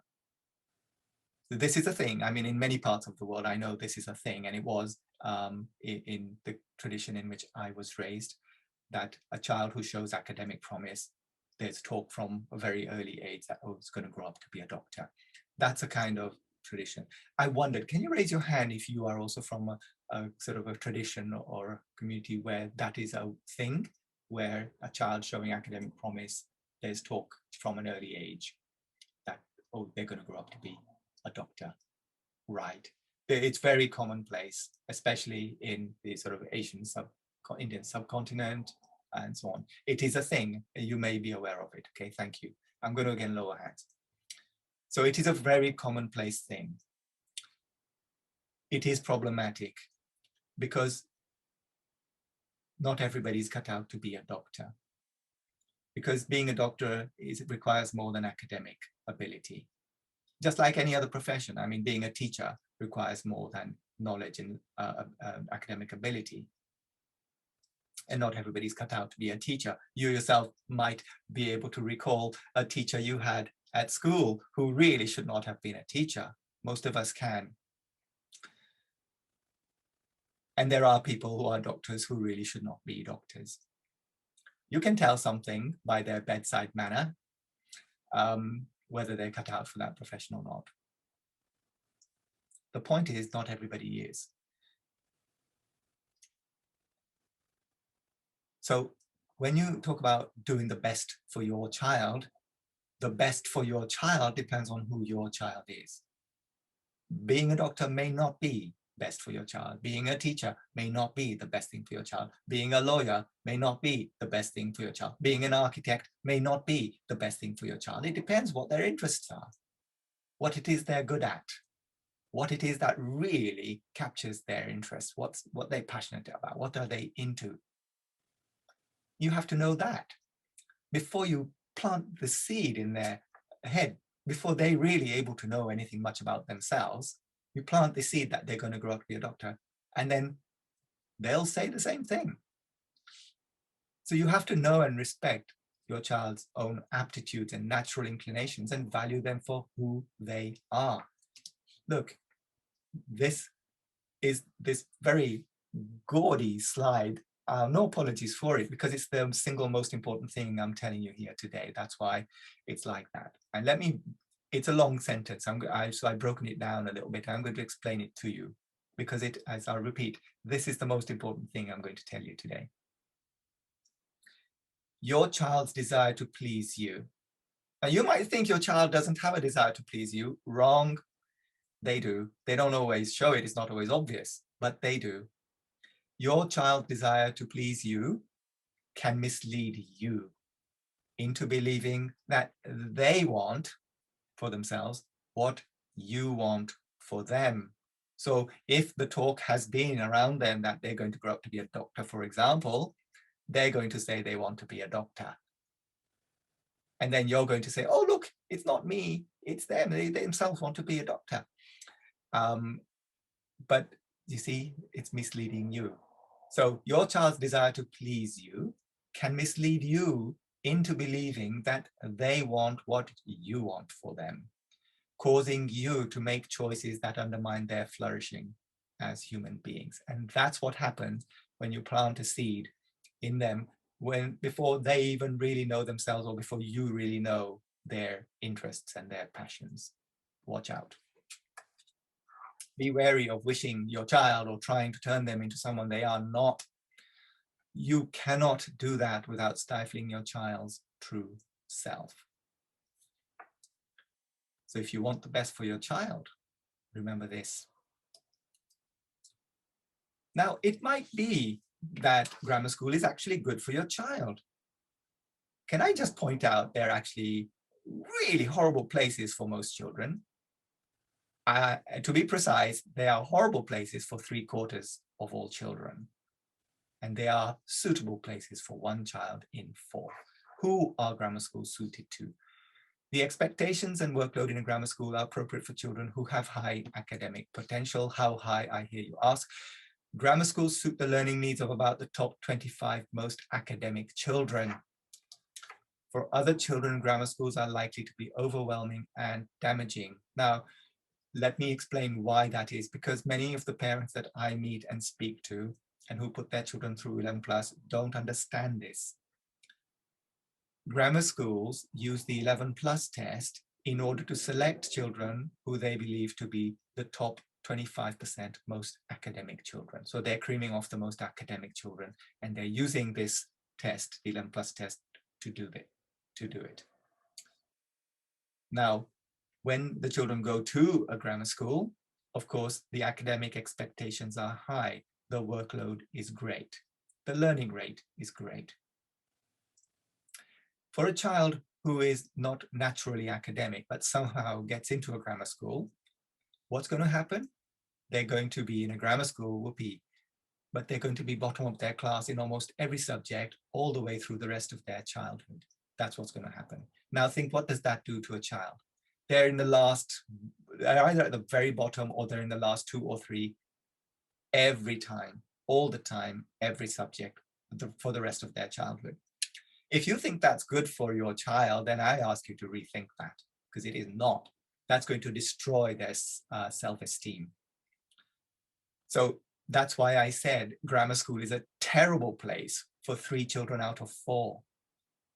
It can be a suitable place for 1 child out of 4. Now we come to 11+ stuff. Let's imagine that your child is particularly academic. They are strong, and that grammar school would be a good environment for them, that it would be good for their learning needs. So then you would be interested in 11 plus stuff, and I'm 100% behind you. If your child is going to sit the 11 plus, then let them prepare thoroughly for it. You know, that way, the worst that can happen is they're going to learn a great deal and get a great boost to their education, whether they go to a grammar school or not. If they go about it in the right way, you know, if they follow good processes and not worry too much about the outcomes, i.e. they approach it with a growth mindset rather than a fixed mindset, then it's all win-win. Okay. Now, when I do ask parents what's most important about preparing for 11 plus, I get a variety of answers, which include things like mock tests, speed, technique, vocabulary, all of which are incorrect. They are not the most important thing, not by a long way, when it comes to preparing for 11 plus. So here's a wake-up call in case anybody is still confused about this. English, a mastery of English is ace, king, and queen, meaning those are the top 3 cards in a deck of cards. English is by far the most important subject for 11 plus. Some parents think, oh, right, you have to know who's setting the exam. Is it CEM? Is it GL? Is it CSSE? Who is it? Who is it? Some schools set their own exams. We have to know who's setting the exam. No, you don't need to know who's in it. Then why do they tell us? Why do they tell us? Why do most grammar schools disclose the name of the organization that sets the test papers? Why do most grammar schools disclose the outline format of the test papers if that isn't the important thing? Answer, because it's useless and trivial information. That's why. So what they do is they try not to preempt too much about the exam. So they just tell you the stuff that actually doesn't matter at all, i.e. who's setting the exam. They're testing the same skills and the same knowledge. So actually, when people focus on exam techniques and marks and who is setting the exam, is it CM or is it GL, what have you, what that's really doing is taking your eye off the ball, i.e. drawing your attention away from what actually you and your child need to be focusing on. So what is that? What is it that's actually being tested in 11 plus tests? Well, literacy, first and foremost, reasoning with language, knowledge of and skills with British English. Notice British English as opposed to American English, Australian English, Indian English, Pakistani English, South African English. There are many varieties of English. The 11 plus is in British English. And it is about 75% of the test. Now you might say, wait a minute, no, there are 3 papers and one of them is in all verbal reasoning and English, which is all literacy based, but one is maths and one is non-verbal. Now I know not every authority has all those 3 subjects. Some have just maths and English, or some have just maths and verbal reasoning. Some don't have non-verbal in them. They all test literacy and numeracy, but they don't all test non-verbal reasoning. And some of them do include creative writing too, which of course is just English. But 75% of the test is English regardless. How can I say that? Let me tell you. In those areas that test English, maths, and non-verbal, or verbal, numerical, and non-verbal reasoning, the English, the verbal reasoning paper is weighted at about 50%. So you might say, oh, well, then it's 50% wrong. Why is that wrong? Because having skills with numbers and problem-solving skills doesn't get you very far in maths unless you understand the question, unless you understand the information given, and you understand what you are asked to work out. And that is pure and simple English, literacy, comprehension. So at least half the marks in a maths paper require mastery of English. So a maths test, unless it's just numbers and you just do operations, which is not much of a maths test because a calculator would actually be the best tool for that. Comprehension is the basic requirement in order to excel in a maths test. So in addition to that, apart from the fact that all the maths questions are actually in English, I'll tell you what else is in English. All the instructions on the papers themselves, all the verbal instructions given to the children about the conduct of the exam. So all the instructions, written and spoken, are also in English. That's why 75% of the test is English. So if you want your child to bust a gut, don't bust a gut on non-verbal reasoning.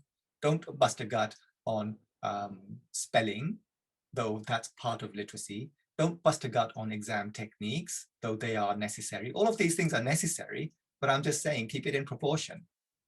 Developing a great mastery of English is going to help your child hugely. And I've just tried to make that point clear. Numeracy, reasoning with quantities, knowledge of maths, skills with numbers, problem-solving skills. Here, I come across a lot of instances where parents have misguidedly handicapped their child unwittingly, completely unwittingly. Many parents, especially from sort of India, Pakistan, those parts of the world, they teach their children written methods for arithmetic, which they themselves have learned, and they think that they're helping their child by getting them ahead with doing arithmetic, and they're doing the exact opposite. They're handicapping their child. When it comes to simple arithmetic, little add, subtract, multiply, divide, and so on, it's so much better for your child's education if they use mental methods and stop using pencil and paper methods for such simple things. They do need to know pencil and paper methods, but they need to know the pencil and paper methods any fool can learn. Mental methods is what really gives your child an edge. This is just another example of where parents unwittingly undermine their children. And when I explain this to parents, when I speak to them, they suddenly realize how fraught it is trying to educate your child. Again, I say this is why educating parents is such an important part of my work. Thank you so much for coming today. Okay, so numeracy, certain numeracy skills. Spatial skills, this is, non-verbal reasoning, reasoning with shapes, knowledge of shapes, observations, spatial skills, spotting patterns, that kind of thing. It's very interesting work, but it's a small proportion of 11+. The ability to understand and follow instructions. Speed is a factor, but here's a thing. I like to say this because I like the irony of it, but it's also absolutely true. Speed comes last. Many parents make this mistake. It was one of the things. It was one of those things that people say, answer quickly, you must answer quickly, you must answer fast. It's a mistake. I'm going to explain why in very shortly. The ability to perform well in test. So ultimately, what does a test measure? It measures your child's performance on the day of the test. And some children have a knack for it, and some fall apart in a test. So ability to perform in a test is one of the things that's being tested or measured. So what is needed in order to prepare for a test like that? Well, children need access to an excellent syllabus, which of course I provide. They need to be taught well. On my programs, I do all the teaching via video lessons. They need to ask and be asked lots of questions, which is only possible in a small group. Very important. If your child is in a group of, which is sort of more than double figures, if it's up into double figures rather, I don't think that's really about education or your child's learning. Because the bigger the number, the less opportunity there is for this interaction, being asked lots of questions and asking lots of questions. They need feedback and guidance so that they know we can identify learning needs and give guidance about how to address those learning needs. It's not about scores. It's about identifying and addressing learning needs. And that too is really only possible in a small group. Because if I teach a small group, I teach a small group on a Friday evening. I have 8 children, and I can watch all of them closely, and I can see what they're good at, what they're not good at, what they've learned, what they are confused about, what they need to do in order to get, better, and so on. So that can only be done also in a small group. When I say small group, I mean single figures. They need suitable practice resources. Anybody can get hold of those. There's so many. There's no end to that. You can get that on any program. They need someone to turn to when they have questions. And above all, they need your support. You're not the expert in 11+, but 11+ stuff is the least important stuff. As I tried to show you, way above that, and much greater in importance, is mind management. And then next most important is mindset. And third most important is a healthy perspective. That's your department, mom and dad. Those things are your department. 11 plus specific stuff, that's my department. But that stuff, mind management, mindset, and perspective, is where you're the person with the greatest influence, and your child needs your support with all that. And you need someone to guide you in how to support your child's learning, so that you can direct your efforts where they can count. And that's my job. And I'm doing it here today. Thank you for coming. I'm at your service. How to improve mastery of English. Yes, English is the most important subject. So how do you address that? Well, thankfully, it's very cheap and it's unlimited. It's very convenient because, one, we live in England and we're surrounded by English. Yes, not all of it is good, and a lot of it is actually terrible, especially in the media. But we are surrounded by it, so we can spot the patterns of English, the sound of English, what sounds right. We tune our ear to it, and your child has all those benefits. But in addition to that, read at least 30 minutes daily, preferably an hour. I myself average about an hour's reading a day. Read a mixture of fiction and non-fiction, a good variety. Different genres, different authors if it's fiction. And if it's non-fiction, vary that also. Encyclopedias, newspapers, magazines, internet articles, and such. So the more variety, the better, and the more volume, the better. If your child is a bookworm, don't have a go at them. Say, what a great role model you are to other children, because they are. Insist that your child speaks in sentences. Now, this here requires you to be a little bit of a pain to your child, but they'll thank you later. See, what happens within households, within families, is that you all know what you mean. You don't have to actually say what you mean because you all understand. And you don't want to be difficult, so you finish your child's sentence for them, or they don't finish their sentence at all, and you just know what they mean. And all seems fine. You know, it makes life easier at home. Except this, that if your child doesn't have to finish saying what they were saying, if they don't have to finish their sentence, if they don't have to find the right words to express themselves, they don't develop the skill of doing it. They don't develop the skill of finding the right words to say what they mean. They don't develop the skill of starting their sentence in a way that they can finish the sentence coherently. That is just a skill that can be learned like any other skill. And then when those children come to do creative writing, they have trouble stringing together a coherent sentence because they haven't practiced it. So I would suggest that insist that your child speaks in sentences. Don't finish their sentences for them. If they haven't expressed themselves well, then say to them, you know what, can you just try and express that more clearly? Is that what you really meant? Do you want to change your wording a little? I know it's being a little bit of a pain, but it's fun too. I mean, I did this with my daughters too, and they thank me for it now. Very importantly, do not seek a list of words, vocabulary list. Please don't do that. It is not a good way to be learning vocabulary. Learn words in context as far as possible, you know, to appreciate their meanings and their usage.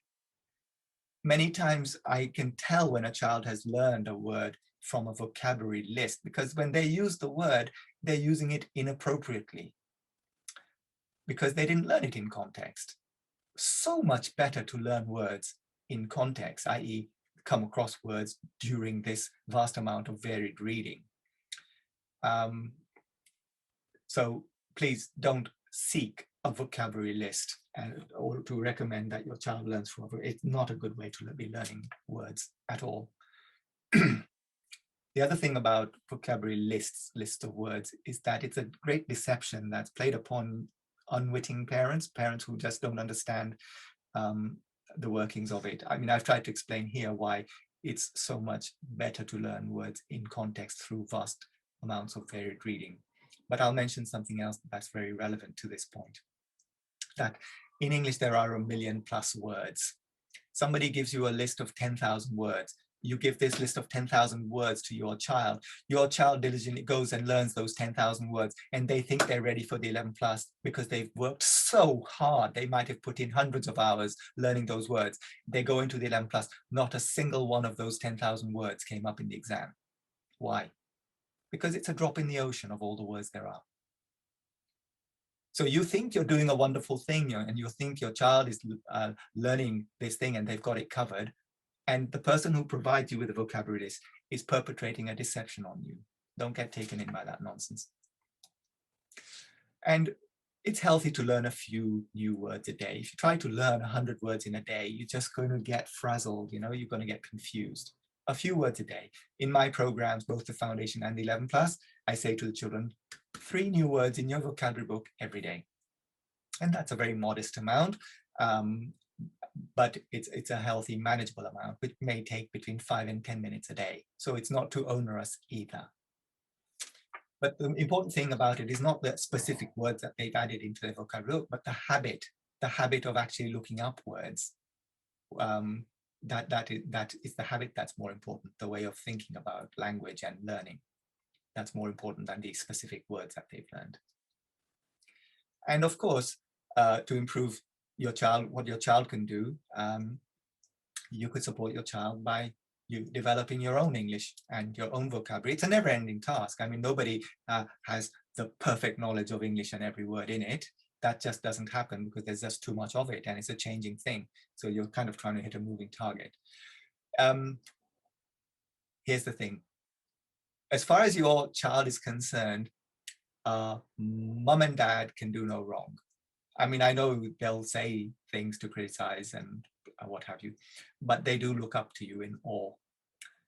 And if it's good enough for you, it's good enough for them.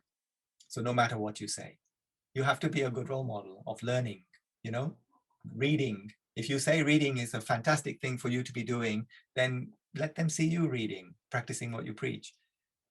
You yourself exercise good mind management and a growth mindset. That's how they learn their mind management and mindset, by observing you. It's not enough to say, do as I say and not as I do. You have to walk your talk, in other words. If you want your child to believe in persevering with efforts to learn, let them see a worthy example to follow. You must persevere. In other words, you have to be a good role model for them to follow. Choosing tuition. Some of you may be in the position of choosing tuition. Some of you may already have chosen tuition. Still, I'll mention a few points about looking for tuition. It should optimize learning, not testing. Many parents they want a score. They want a score. They think the score is the thing. No, the score is not the thing. It should optimize learning, not testing. And if you think that the score is the indication of your child's learning, it is not. The group has to be small, like I said, 10 or less. For reasons I've already explained, I'm not going to elaborate on it now, but you can see that there are many reasons why small group, in my opinion, is the best way of learning, especially for 11 plus. The tutor marks some homework. This is really important. I, as the tutor, want to see some of the work that the children do. Of course, some of the marking is done by parents, some of the marking is done by the children themselves, but I want to be doing some of the marking so I can see the child's work directly, because it informs me about their learning needs and to give suitable guidance. That's necessary. So if there's a tuition and they're not marking some of your child's work, then their view of your child's work is a bit limited. Ask. They say they're good. I mean, what company doesn't? But do they back it up with a money-back guarantee? For my flagship course, I do. Now, here are some warning signs. If you see these, run a mile. They pack more than 12 people in a room. That is not about education. That is about lining their pockets with cash. They give a pre-test before accepting pupils. So in other words, they test your child to see where they are. And they think they're telling you something useful and interesting. They are not. Because if it was so easy to know where a child is at, you wouldn't need the tutor at all. You just buy a test off the internet and you give your child the test and you know where your child is at any given moment. It doesn't work like that.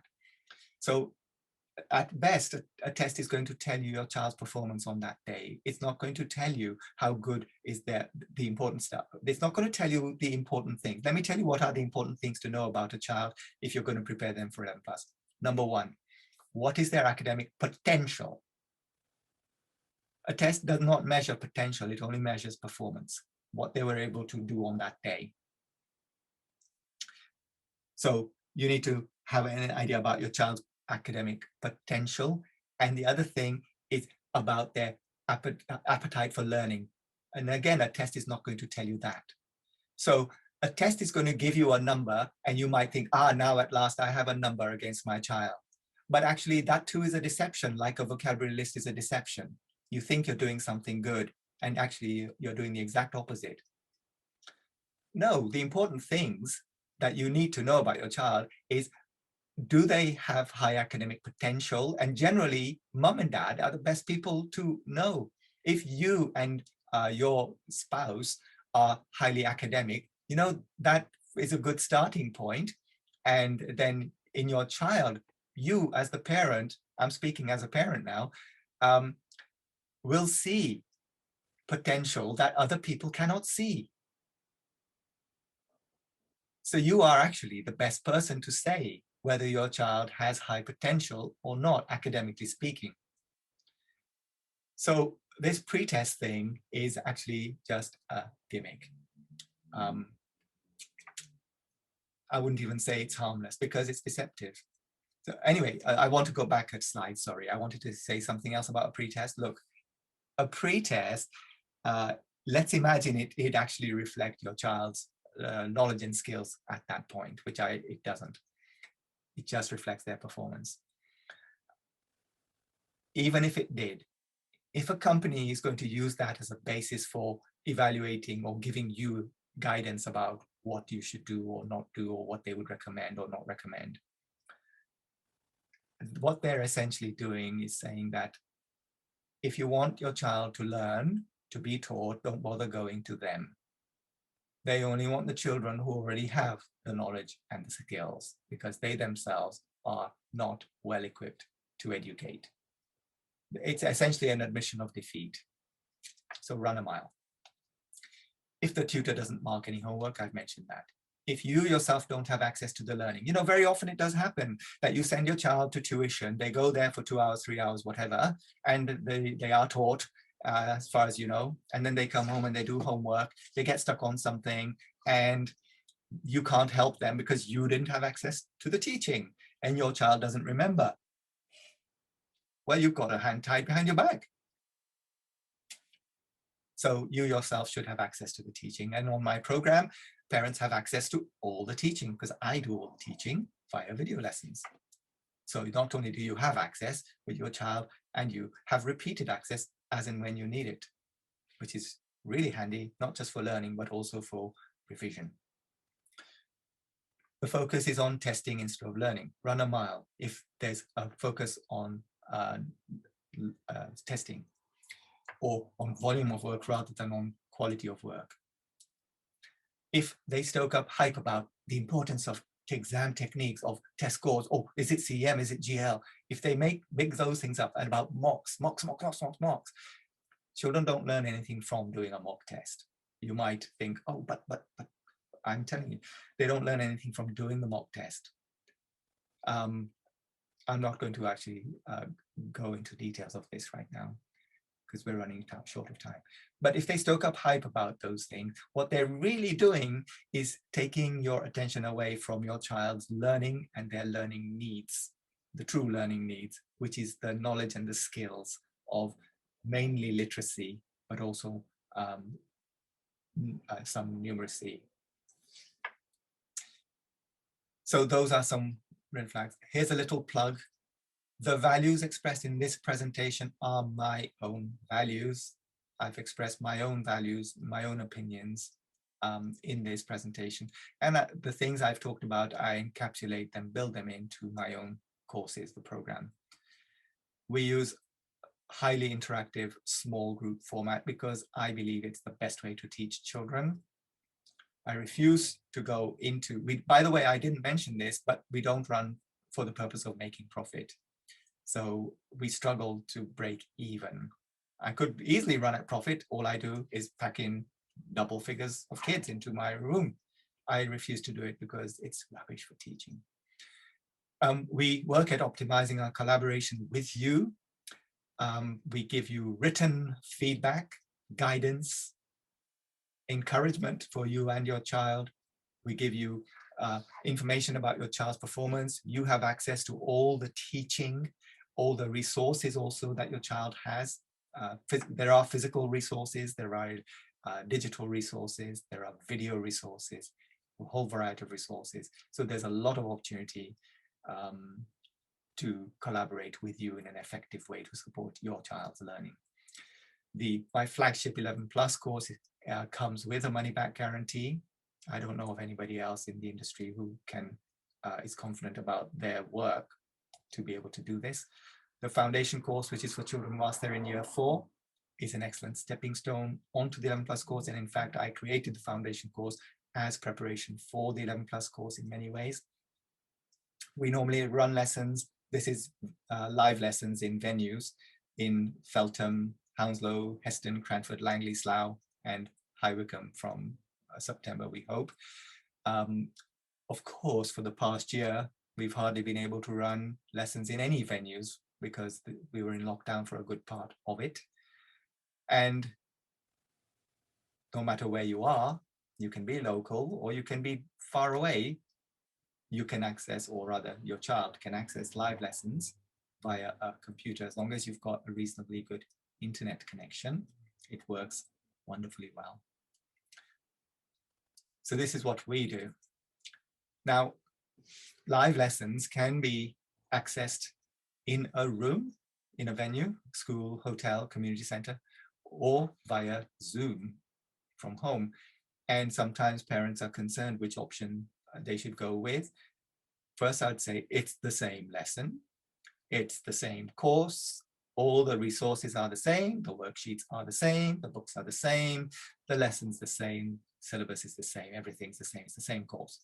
The difference is simply how your child accesses the live lessons. And the live lessons, I would say at best, are about 25% of the program of learning, probably closer to 20%.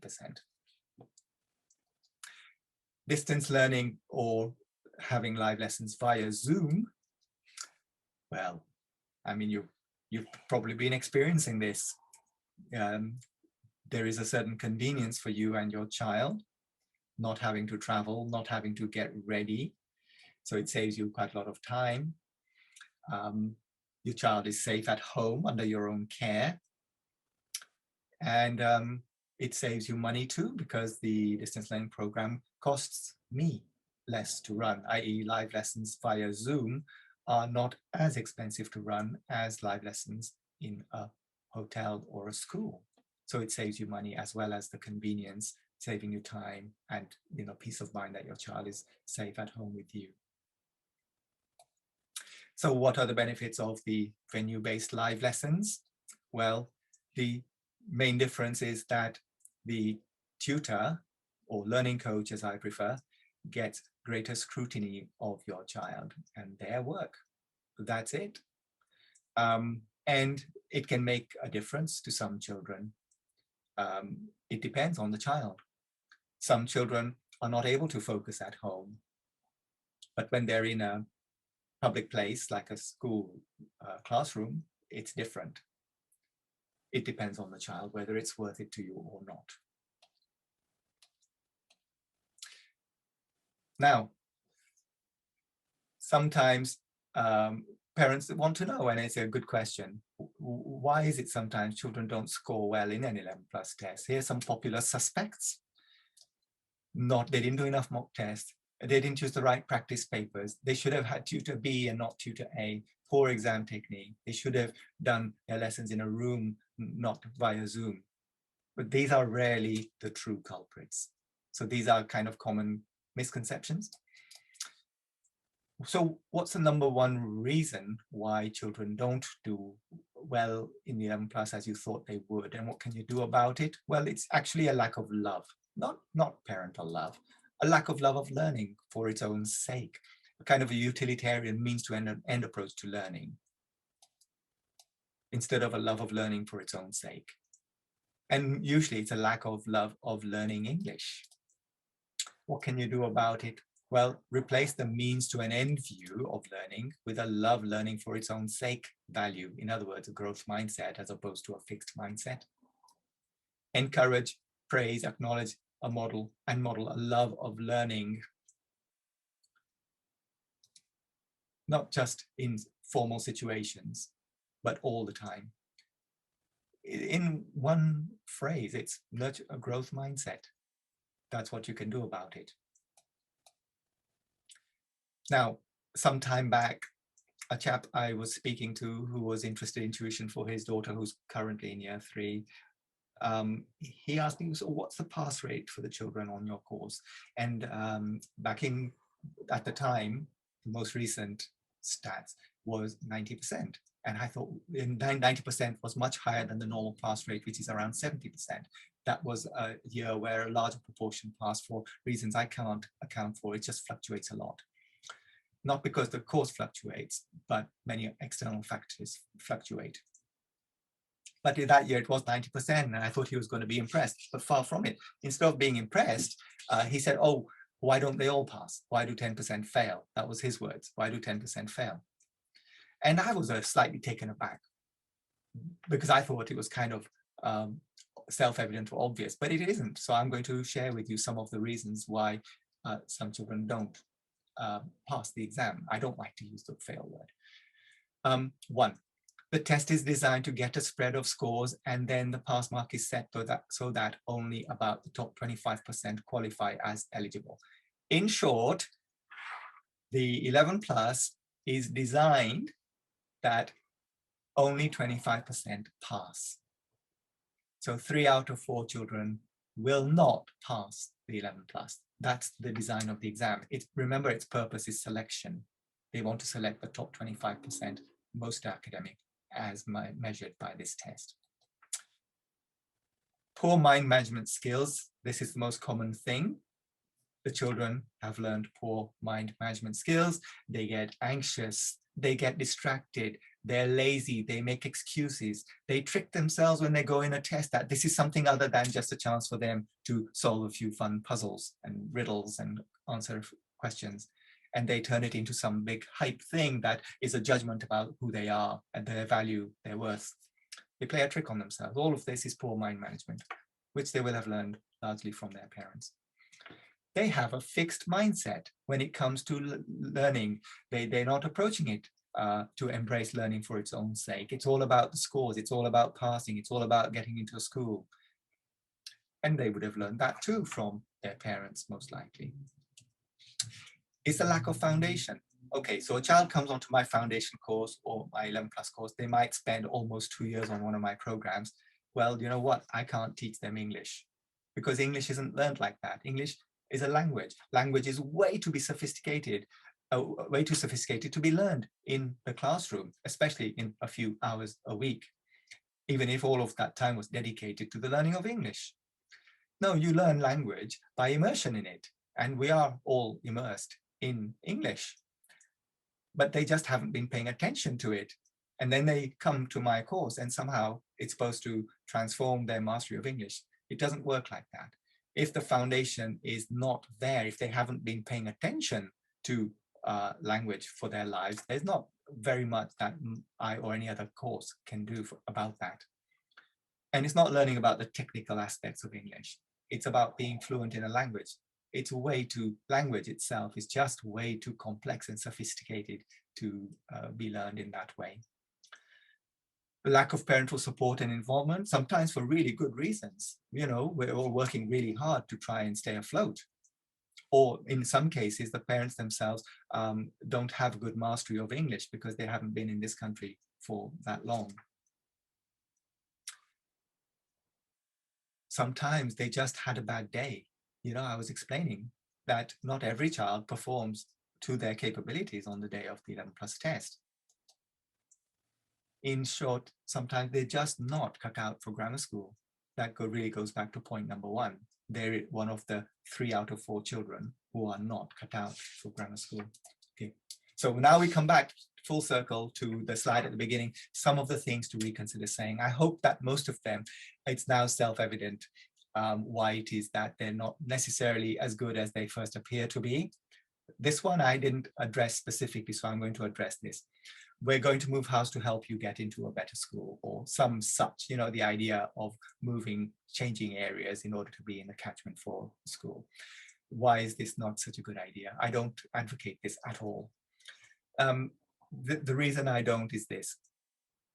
there are a number of ways of looking at it, but I think the important thing for me is that you cannot put that much burden of responsibility on the shoulders of your child. You can't do that. That's it. It's as simple as that. You just can't put that great responsibility, because then they will feel so pressured that the whole family has undergone this great upheaval, and it's up to the child now to actually pass the test to get into the grammar school, because if they don't, then the whole thing will have been for nothing, and it is the child, who will have let the family down. Now you might say, well, that's not a problem as long as they pass. But it is a problem, because when they're preparing with this. Even if you don't say it, even if you say, oh, don't feel pressured, they're still going to feel pressured, because they know that you've moved house, or you're moving house for them to get into this particular school. You can't do it. So we're going to move, no pressure, right?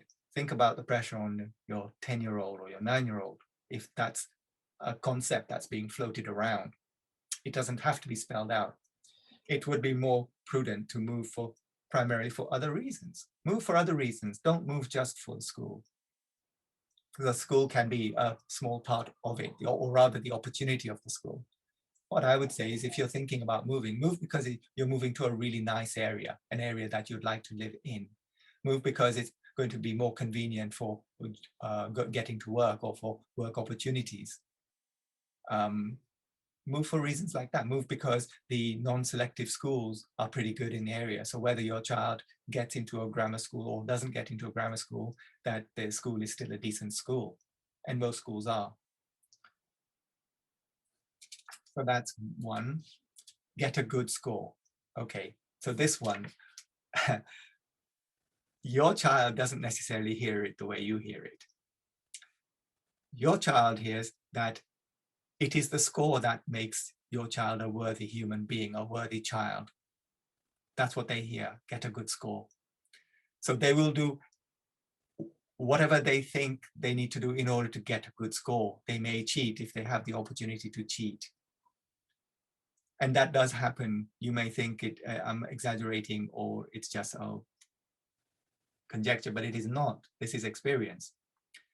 If the child is brought up and what they're being told is get a good score, then they think it's a score that matters. And it encourages a fixed mindset, because fixed mindset is about those traditional kind of outcomes. It's so much better to say to your child, think clearly and do your best. You know, if they're about to take a test, rather than say get a good score, tell them because the score is not directly in their control. Doing their best is. Think clearly and do your best. So much better than saying to your child, get a good score, because then you're making it about the score instead of making it about the thinking and effort. In other words, the process, emphasize to your child the process, not the outcome. This is all to do with growth mindset. Try to be more like your older brother. Do I need to say anything about that? That is comparison. And I'll tell you what, that is absolute anathema. Please don't do comparison. And the worst comparison is with a sibling. So avoid comparison altogether. And the worst comparison is with a sibling. It's absolutely disastrous to say, try to be more like your older brother. Better try to be your best self more often. So much better. Because then you're valuing that child for themselves, not by comparison to another person. Be a good girl and finish your work. What could possibly be wrong with that? Well, let me tell you. When you speak in those terms to your child about finishing your work, then your child will go and finish their work, and then they can get on with whatever. And they'll come to you and say, oh, I finished all my work. And you'll say, oh, good girl, well done. But what often happens is if it's about finishing the work, then that's what they'll do. They'll finish their work. And they'll do it, but they may just pay a lip service to it because you just said finish the work. So they're not necessarily hearing what you're intending. They hear finish your work, so they will go and finish their work. Better to say, go and see how much you can learn. Because if you talk about finishing the work, then it's just about doing it, getting it done, completing it, so that you can say, I finished it, I did put an answer for every question. They may have actually not put much thought into their work. I see this quite often. They finish their work, but they do it to a very poor standard. They barely engage intellectually with their work. Make it about learning. Make it about learning, not about finishing. You must go to a grammar school. I'm not going to mention that. I've explained this, I think, quite clearly. That cannot be a sensible thing to be saying. That's an unreasonable goal. And it's setting your child to feel like a failure. And even if they do get to a grammar school, they feel as if their value is based upon the results that they get, rather than just in themselves as a human being. In other words, again, it's reinforcing a fixed mindset, saying something like that. Much, much healthier is to simply say to your child, look, the outcome of the 11 plus is uncertain, but you've got a chance to learn a lot trying for it. So whatever happens, you're still going to have that educational boost. And it'll be a bonus, if you get to go to the same school as your brother, so much better. Answer quickly. What's wrong with that? Let me tell you what's wrong with that. Because, and I see this a lot, by the way, in children that I teach, the result of telling them to answer fast, answer quickly. What they do is when they hear that repeatedly, they practice answering quickly. Guess what they don't practice? They don't practice the thinking that's required in order to arrive at the answer. They don't go through the logic. They don't apply the concept. Why? Because you told them to answer quickly, so they're going to give you an answer quickly. And that's the habit they get into.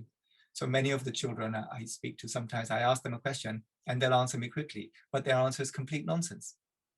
And then when I say to them, how does that make sense? Explain your answer. And then they'll say, oh, I meant this. And then they'll think about it and then give a more thoughtful answer.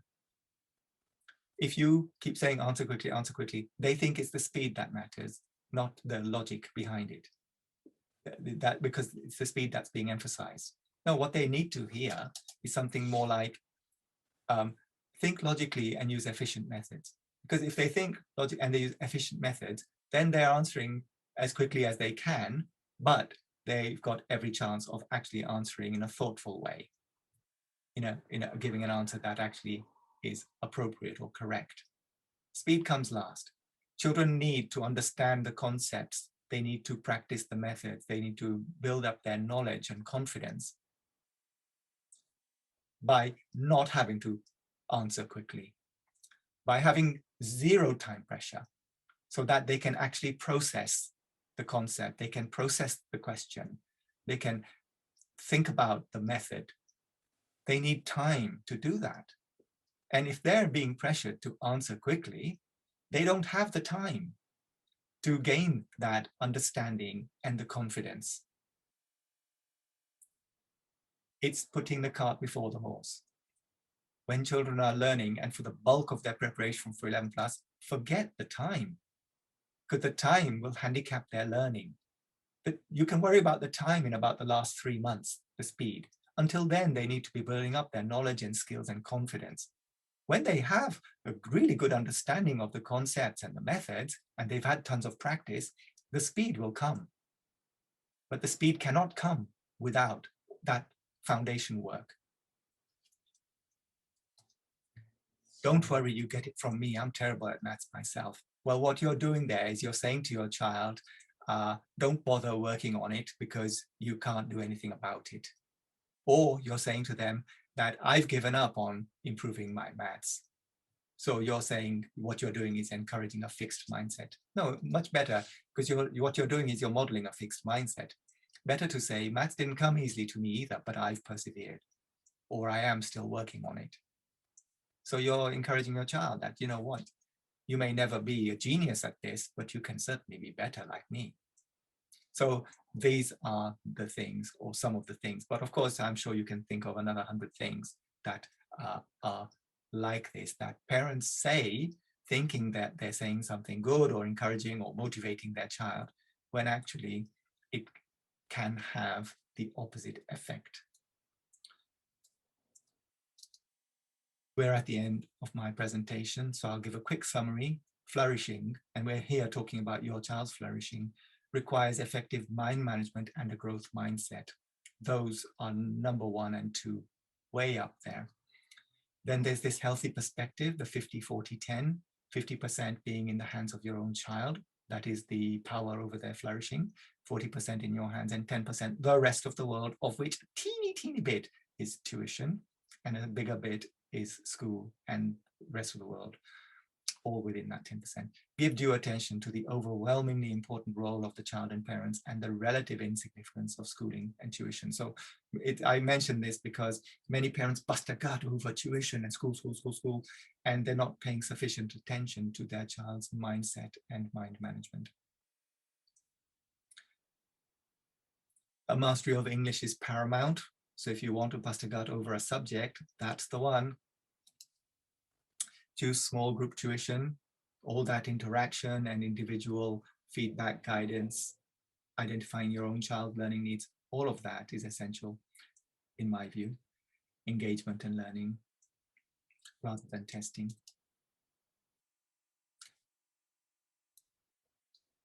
I have a request, very briefly. Please tell your friends that if they have a child in year 3 or year 4, this is a good time to inform themselves, so that they can make choices that are in keeping with their values, because soon they'll be signing up to a year 4 course, or starting a year 4 course, or signing up to an 11+ course for when they go into year 5.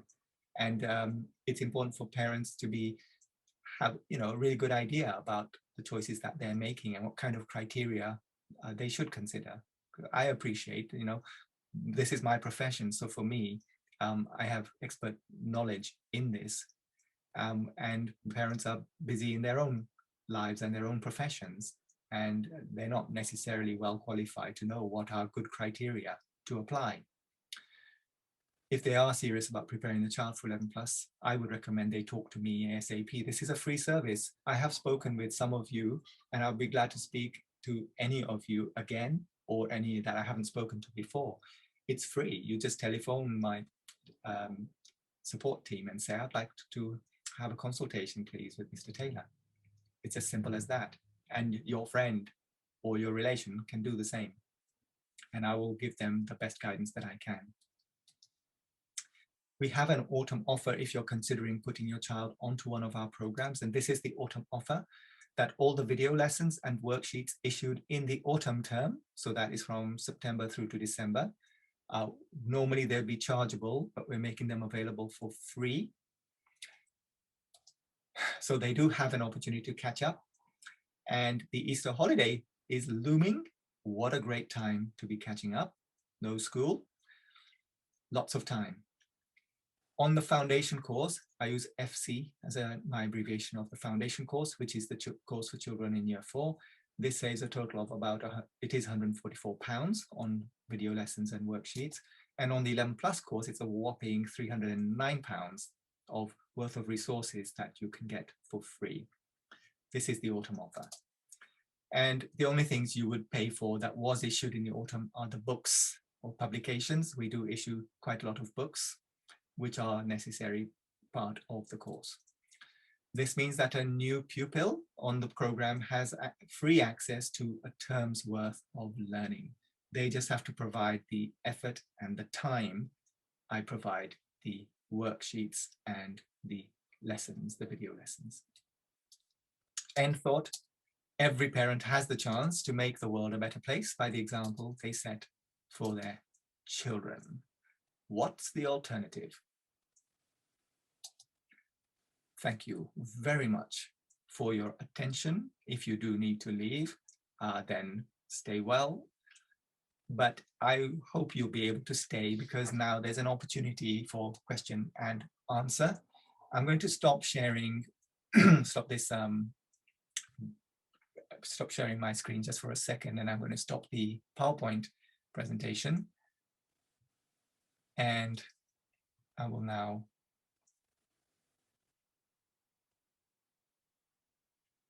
take questions. So if you have a question, a query, something you would think I might be able to help with, I'll do my best to help with it.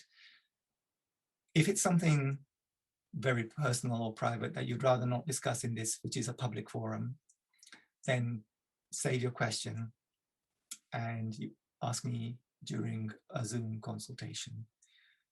Right now, I'm going to call up my list of participants, attendees, and if you have a question, please raise your hand and I'll see it on my list.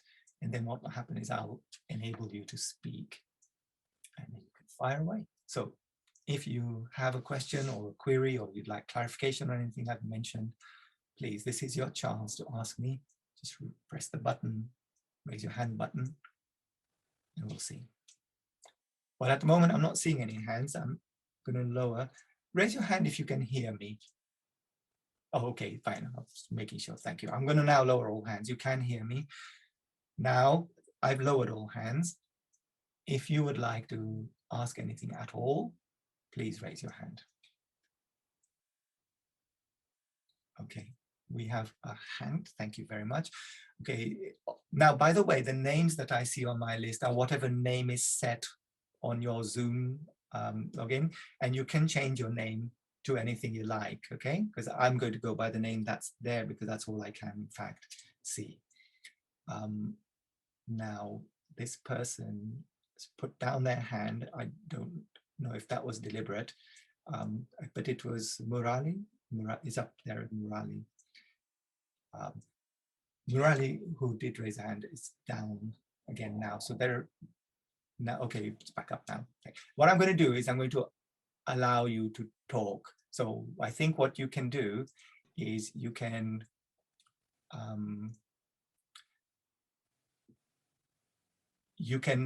unmute yourself and you can go ahead and speak. Hi, Tailor. It was a nice presentation, by the way, and it's really quite useful as a parent. Thank you for saying so. And just my question is, my child is in year 4 now. Okay. Do you have any, I know year 4 would have, foundation would have started way back in January or September, but is there any opportunity to join now for the next few months? Sir, I would highly recommend anybody who has a child in year 4 now to join the foundation course. The foundation course, in fact, started in late September, the very last couple of days of September. So it's been running since then, but it's not too late to join the foundation course because the foundation course is such that most year 4 children will benefit from it and learn from it. And it is also such that you could actually join it at any point and get really good benefit, not only from the remainder of the course, but also from what was taught in the autumn term because of the autumn offer, remember? So children joining the foundation course will have access to all their worksheets and video lessons from the autumn term. So a child joining now can get the benefit of the remaining part of the program, but also study what was taught in the autumn term. So there's a great deal of benefit to be gained. And the reason why I say if you're thinking of 11 plus, I do recommend the foundation course is because the foundation course prepares children for the 11 plus course. The 11 plus course, it's an excellent course, but it's also very demanding. And where children who have done the foundation course are able to ease themselves into the 11 plus course more easily.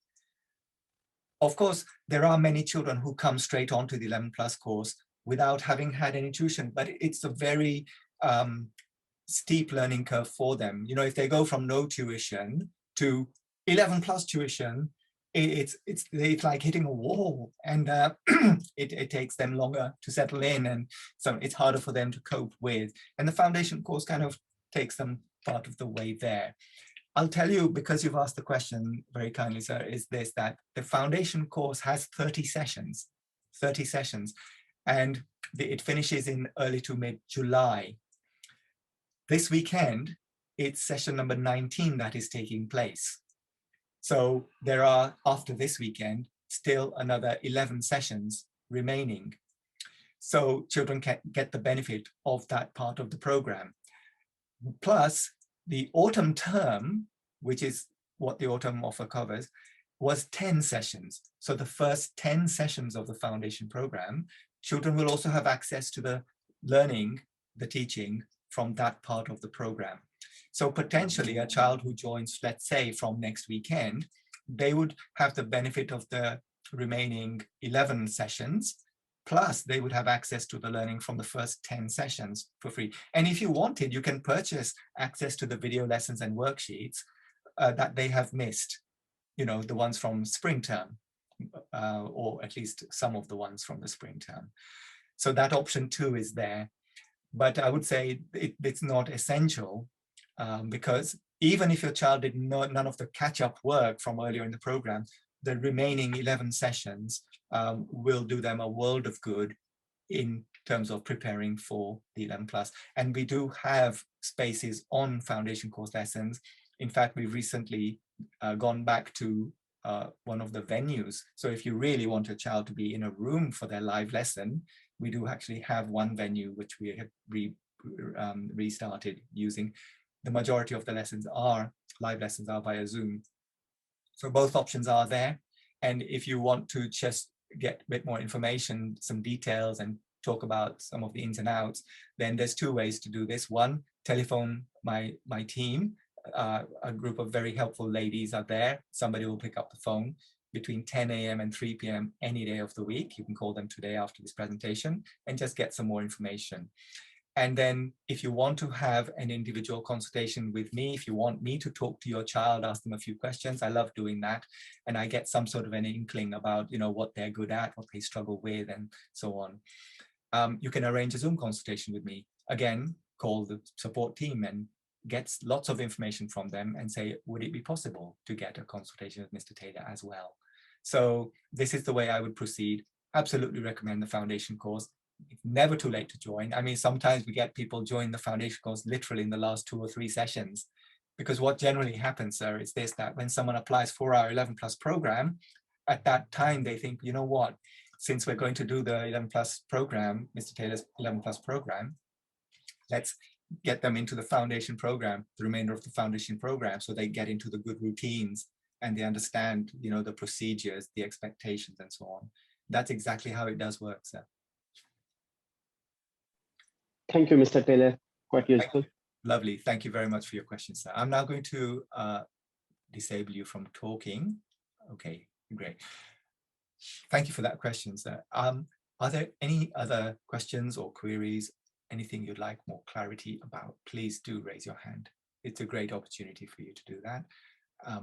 Okay, I've got one here from Mahesh. I'm just going to enable you to speak. Okay, I've just allowed you to talk, Mahesh, so you can unmute yourself and go ahead. Hello, Sir Taylor. Thank you very much for the very insightful presentation. We thoroughly enjoyed it. Thank you, sir. Going back to the same point, which the previous gentleman asked, Murali asked, we are in a similar situation. My daughter is in year 4, and all the way through, she has been taking preparations at home. We haven't really actually put her into any sort of foundation course during the year. So my question here is, if we were to take up the offer, what you mentioned, and if we were to sign up for the 11 sessions between now and July, yeah. Do we have a choice of particular days or times? I'm conscious that you said the number of pupils in each class would probably be less than 10, and given the fact that we're coming in halfway through, yeah. Are we still likely to benefit with the same offering of being in a classroom of that less than 10? And do we have a choice of when would we like to take up, say, for example, thank you very much for that question. The answer is yes. Now, the small group thing, that's an absolute. I will not exceed it. So rather than say, oh, okay, then Mahesh, you want to put your daughter on my course? Well, let's put her in. And then Murali, you want to put your child on my course? Yes, let's squeeze you in as well. That doesn't happen, because it's just so contrary to my values. No, if once a group reaches a certain size, I say that group is full, and my colleagues will tell you, I'm sorry, sir, that group is full, and that's it. But there's availability in this group or that group or that group. So there is a choice of groups at the moment which do have spaces in them. We run the foundation program on Saturday. Most of the lessons take place on a Saturday because Saturday is the most popular day with parents. Saturdays, Sundays, so some are taking place today. Then there's Thursday, and off the top of my head, I can't remember whether we do foundation on a Tuesday, because we definitely do an 11 plus lesson on a Tuesday, but I don't remember about the foundation off the top of my head. This kind of information about which days and what times, and there are various times. So on a Saturday, we have 2 or 3 different times, and likewise on a Sunday. And weekday lessons tend to start about 5 o'clock. So the exact, up to the minute availability right now, I couldn't tell you, but there are at least 2 different times on a Saturday, possibly 3, 2 different times on a Sunday. So there's a kind of a morning and a lunchtime slot, and then in the evening on Thursday for sure, and possibly on a Tuesday, I'm not sure. And as for the availability in those groups, again, off the top of my head, I don't know what the availability is, but if you telephone the office, then the ladies would have kind of the data right in front, and they could tell you the current availability. And if you, by the way, anybody who's interested in joining the program, the step 1 is to telephone the support team and say, well, look, I have a child in year 4 thinking about the foundation course. Can you, and I'm looking on a Saturday, do you have any availability, or on a Sunday, or what availability do you have? And then you'd say, okay, can I make a provisional booking for my child? And then they'll take some details and they'll put your child's name against a particular slot so that you have a couple of days to get your application in. So you can make a provisional booking on the phone and essentially reserve a place in that slot for your child for a couple of days to give you a chance to get the application in. And that's what I would recommend. And the actual application is done via the company's website. It literally, there's a button that says apply, and you click that, follow the instructions there, and you need to make a payment at the time that you do apply. So you have to make sure you've got your card with you when you start the application process. When we get the application form, we then send you a booking confirmation, lots of information, and I make up a box of books and worksheets and files and what have you, and I post it to you, and away we go. Did that answer your questions? Okay. Yes, very, very much. Thank you very much. That was really helpful. Thank you very much. Lovely. Thank you for your question. I'm now going to disable you from speaking. And I have a question from Caroline. So I'm going to allow Caroline to speak. And if you would please unmute yourself and go ahead. Hi, thank you for your information you've been given. I did join late as my internet had gone down. Right. So my question to you would be, if a child is behind in the group, how would they be able to catch up? What advice could you give? Well, this happens. I myself teach a group for 11 plus on a Friday evening.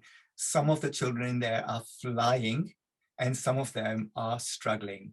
This is inevitable, that you do get children. And one of the beauties of the way that the program is structured is this: all the children have access to all the same resources and the same teaching. So the same practice materials and the same teaching, which is my teaching. And some children, when they're really struggling, it's sometimes a big part of it is that they're not using the resources correctly, or they're not using the resources fully.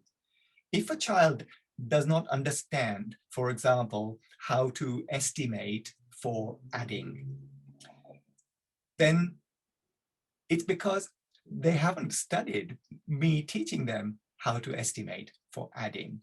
So that I'm just taking one very specific skill there. Whatever it is that a child is struggling with, there's a resource to which they have unlimited access, where I personally am teaching it.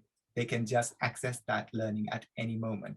So when a child is struggling with a particular concept or a particular method, then it's not because they don't have access to somebody explaining it to them or the teaching of that method. They have that. So in that case, it's usually that they're not using the resource that is available to them. So what I do is I would say to the child themselves that, look, since you're struggling with this, go and study this video, because in that video I'm explaining it to you, and then you'll see that the method is fully explained there.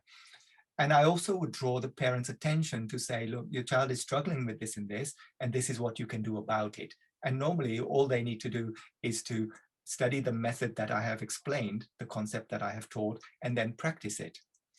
Because there are also worksheets to practice most of the skills that I'm teaching, worksheets to accompany all the video lessons. So, and many times when children struggle with the program, it's nothing to do with the actual syllabus work, because 11 plus, quite frankly, most of it is really easy. It's not that you have to remember that 11 plus is a test for 10-year-olds.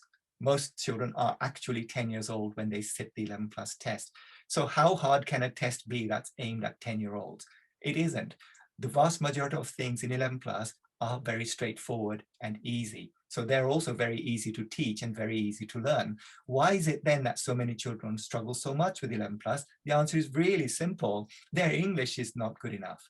That is the biggest reason why children find 11 plus work hard, because their English isn't good enough. That's the number one biggest reason why they find the actual subject matter hard, because their English isn't good enough.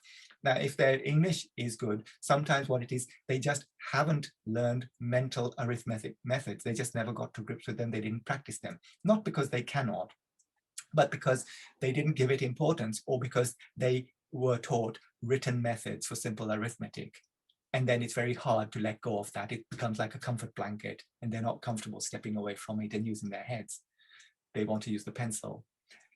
So when children struggle with the content, the subject matter of 11 plus, it is not because of the content or the subject matter of 11 plus. It's because their English is lacking, or because they're using pencil and paper methods when they really should be using mental methods, or because they're not actually using the resources that are there for them. So it's all there. So if a child is struggling because their English isn't good enough, well, the solution to that is be telling you got to write everything down. 11 plus is all.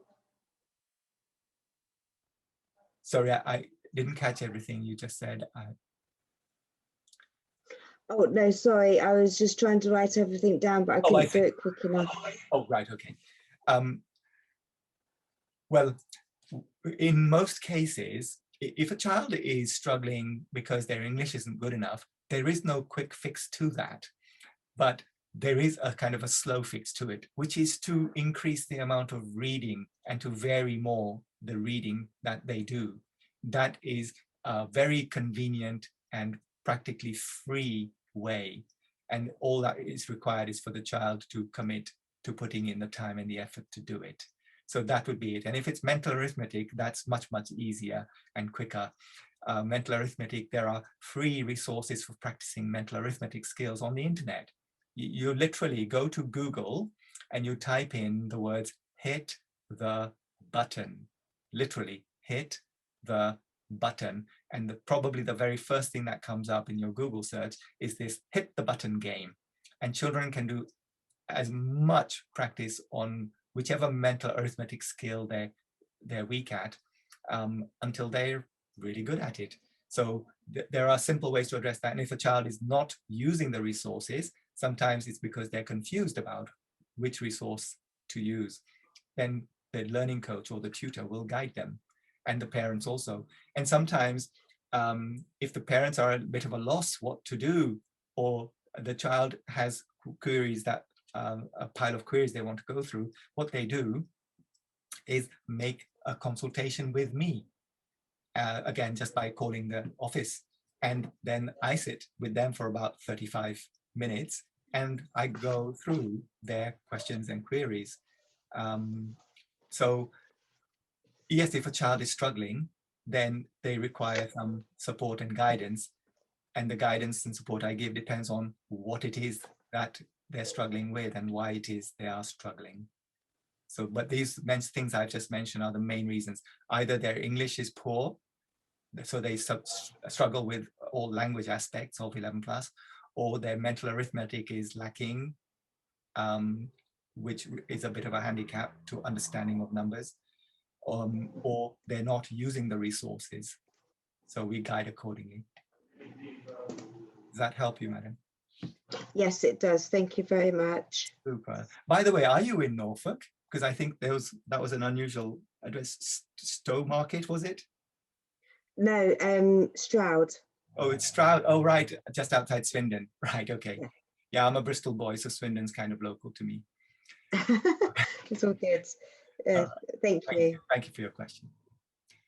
Okay, now I'm going to lower all hands just to see if anybody else has a question. If you do have a question, please raise your hand now. I just lowered all hands. No question too big, no question too small. If I can possibly address it in say anything useful, I will. Okay, well, look, I'm going to blab off just for a minute to give you a chance to think. This is not necessarily the end of the process. I hope this is just the start of the process for you of kind of making important choices for your child. If you would like more information about my programs, potential suitability of them for your child, you can talk to one of my team in the office on the phone.